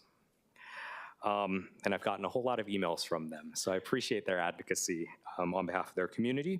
At the bottom of page 10, under DDC, drainage outfall improvements, we're going to retain this project but specify that this includes improvements at Pico Drive, which is what they were going to use the funds for anyway, but it's just specifying that. And this takes us to the top of page 11, where we are also retaining the DIT improvements here, but specifying that this is for improvements to the Cavella site radio communications facilities, which is what they were going to use it for. This just wasn't specified earlier. Any questions on pages, I guess, 9, 10, and 11? Again, these are fairly minor, and the purpose is to really specify and get down to the details of what these funds will be used for, so then if they aren't used for this and don't come to pass, we know what bucket of money it was from. Okay, on to the pages 12 and onward. Page 12, we're going to accept the proposal to do street resurfacing in the Kakako area at $8 million. As discussed from Bill 22, the proposed drainage improvements at Kula-Aupuni Street in Waianae will be accepted but moved here at $1 million. At the top of page 13, for drainage improvements at various locations, we're adding some specificity, and it will read that this is to acquire land, plan, design, construct, inspect, and provide equipment for drainage improvements on the North School Street drain line at 1948 Mott Smith Drive, and including but not limited to drainage improvements to the Kalihi area below North King Street from Waikimila Road to Middle Street, on Nimitz Highway from Waikimila Road to Middle Street to alleviate ponding and other drainage concerns. And as for the Limu Place storm drainage improvements, we are accepting the project but changing the title to read Storm Drainage Improvements at Limu Place. At the bottom of page 13, this is the corresponding change to the storm drains and catch basin improvements, which would have totaled $3.01 million. Any questions on the highways and streets changes on pages 12 and 13? Okay, on to pages 14 and 15. This is a language change that was proposed regarding the sanitary landfill to provide that no funds shall be used to acquire land, plan, and design a landfill facility or landfill improvements above a significant aquifer. We're proposing to accept that language change. No dollar amounts changed, but the language change. And then at the bottom of page 14, this would be to reduce the amount for sewer mainline and lateral projects by $1,025,000, and for the wastewater treatment plant pump station and force main projects line item, reduce that by $761,500. Any questions on the E&V related items? Okay. On to page 15. This is for the homeless facilities pursuant to the mayor's message. We are going to accept the proposal to reduce this by $20.1 million. And this funding, of course, ended up going towards the North Shore Ocean Safety Facility. On to page 16. On page 16, as discussed from the operating, as discussed, I believe this was from the operating side. This is for sustainable and resilient comfort station and related improvements at Alawai Community Park. We're going to accept that at $300,000. Resilient shower and related improvements at Alawai Community Park, $50,000, and renovations and improvements for dog park improvements at various parks at $100,000. At Herbert K. Pililao Community Park, out on the west side, we're going to accept this from the operating side to the capital side at $5,565,000. At the Hawaii Community Park, we're going to accept the proposal for $200,000 for the repair and replacement of the existing play apparatus. On page 17 at the top, this is from the executive operating side. This is for the improvements, parking lot improvements at Kalani Honolulu Beach Park. Also from the operating side, $2.15 million for, we're consolidating the two Kapolei Regional Park items into the skate park and archery range, and installation of resilient park lighting at the skate park and comfort station improvements at the archery range for Kapolei Regional Park at $2.15 million. And then at Nehu Community Park, this was an add of $200,000 that we'll be accepting, but changing the title and description to read Nehu Neighborhood Park Play Apparatus and Equipments, design, construct, and inspect sustainable and resilient renovations and improvements, including play apparatus for Nehu Neighborhood Park. At the bottom of page 17, as discussed, this is to accept the project increase to $1 million for improvements to the parking lot at Pu'ohulu Park out in Waianae. And then on page 18, continuing on with the various parks items, we're proposing to reduce the amount in here by $2.5 million, which I think is the corresponding change from the items listed before. And then at Royal Kunia District Park, we are going to be adding in $4 million to acquire land, plan, design, and construct, and inspect, and provide related equipment for a park in Royal Kunia at or around TMK 94264. Adding in, we're going to accept the project and change the description for the Comfort Station Gate at the Waialae District Park, and accept the recommended addition of $100,000 for the Waikiki Fountain and Water feature located at Alawai Boulevard and Kapahulu Avenue. Any questions on the cultural and recreation lines? Okay, hearing none. On page 19, there was a proposal for $10,000 for resilient security upgrades such as cameras at the Hawaii Kai Park and Ride. We're going to be accepting that. Any questions on the dollar amounts and language changes on pages 1 through 19? Okay, seeing none, I just want to walk through the provisos very quickly. I'm only going to cover the accepted provisos, and so starting at the bottom of page 21, section 10E, instead of as soon as possible, we're going to change that language to within 3 days for when BFS has to notify us for multi-purpose monies coming from the federal government. At the bottom of page 23, in section 10G, we're going to change the 14-day notification to 7 days. We're going to accept the proposed elimination of section 11 at the top of page 25. And then on page 26, we're going to accept the new language for a new section 16, a new section 17, and then accept the proposed amendment to eliminate the CIP amounts already appropriated in Ordinance 24-10 as a new section 18. And that brings us to the end of the CIP amendments. Councilmember Tupola. Thank you. Director Kawano, please.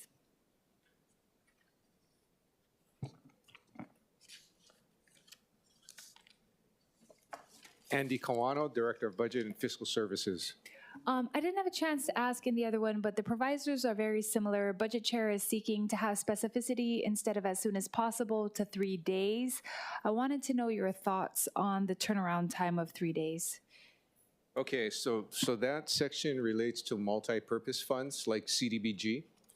So before we actually expend funds, we go through a very deliberate process of review with council members.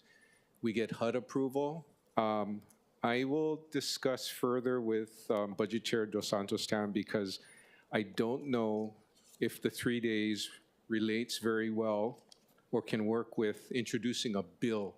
So does that mean the typical bill where we go through 3 readings, that will take a while.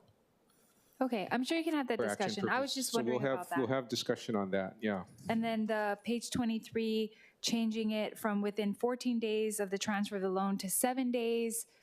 I'm sure you can tell Budget Chair is expeditious. So I wanted to see what your thoughts were on the change. Is the 7 days very constrained for your department to get it out? We had initial discussion on the change from 14 days to 7 days with Budget Chair Dos Santos Tam, and I believe that works. We can work with that. Okay, so you'll Yeah. get back to him on Yeah. the 3 days. We'll get back to him on that. Okay, thank you, Director. Thank you, Chair. Okay, thank you. Councilmember Kiana. No questions, but Chair, I just wanted to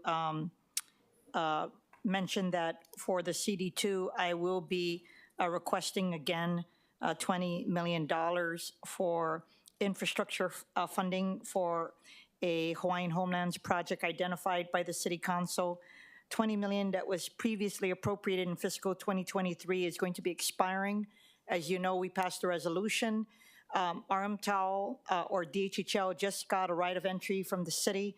Armtau and I will be having a community meeting in Kailua shortly. So I just wanted to let you know it's very important to me, and I'm going to find every way possible to move forward on this. I don't see the director of housing or land management here, but I'm pretty sure that you and others in the administration would concur that this is a very important program that needs to move forward. That's all I wanted to say. Thanks. Understood.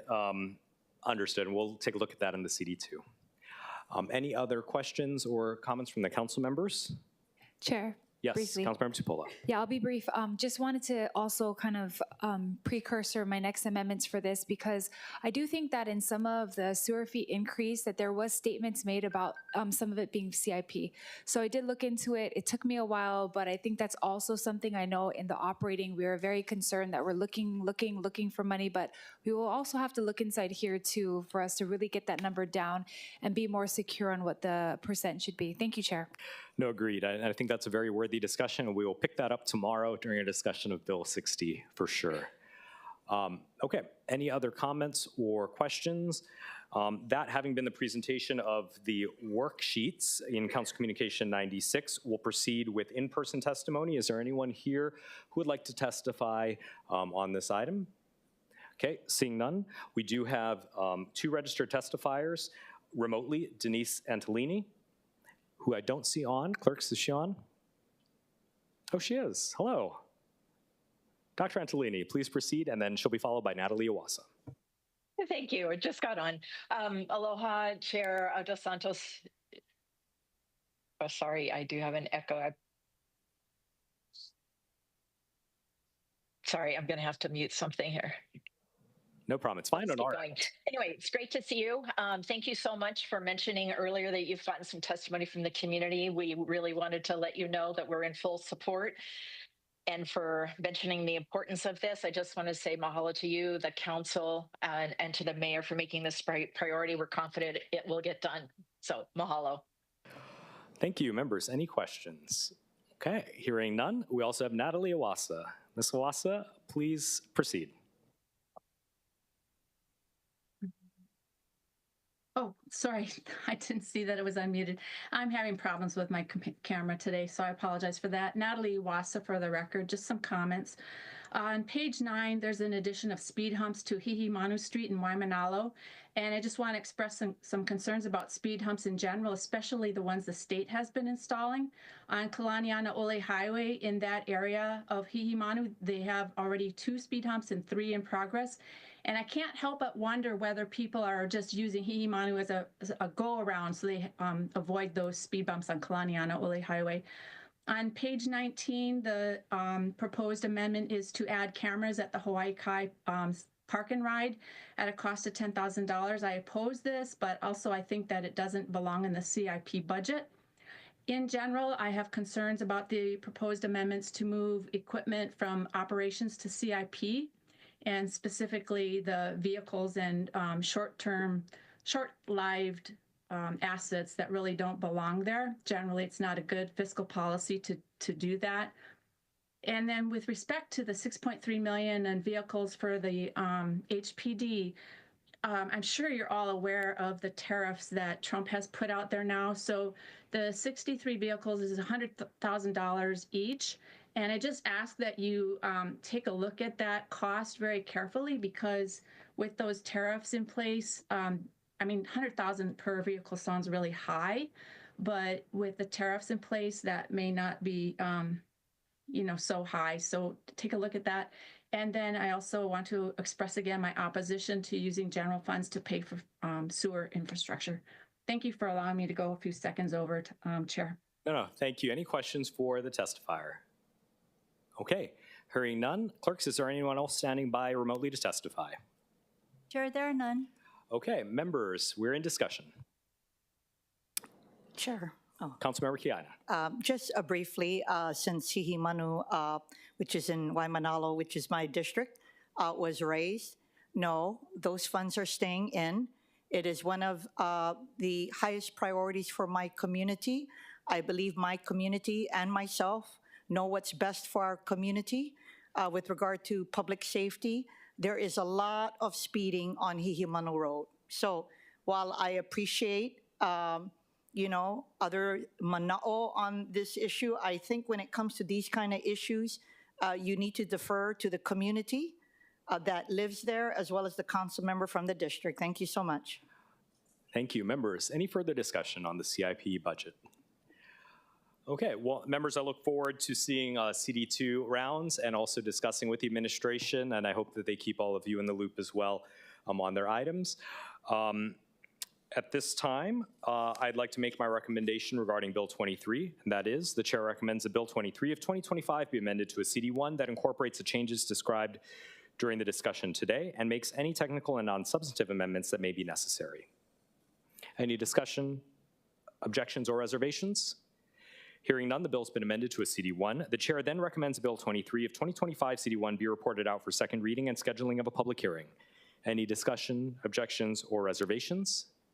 Hearing none, so ordered. Members, at this time, we have what I'd like to do is take a break. I will be deferring to Vice Chair Nishimoto for the remaining items here on the budget. Vice Chair, what time would you like to reconvene? Would 2 or 2:15? 2:15. 2:15, all right. The Committee on Budget is recessed until 2:15, and we'll pick up with agenda item number 3. Thank you.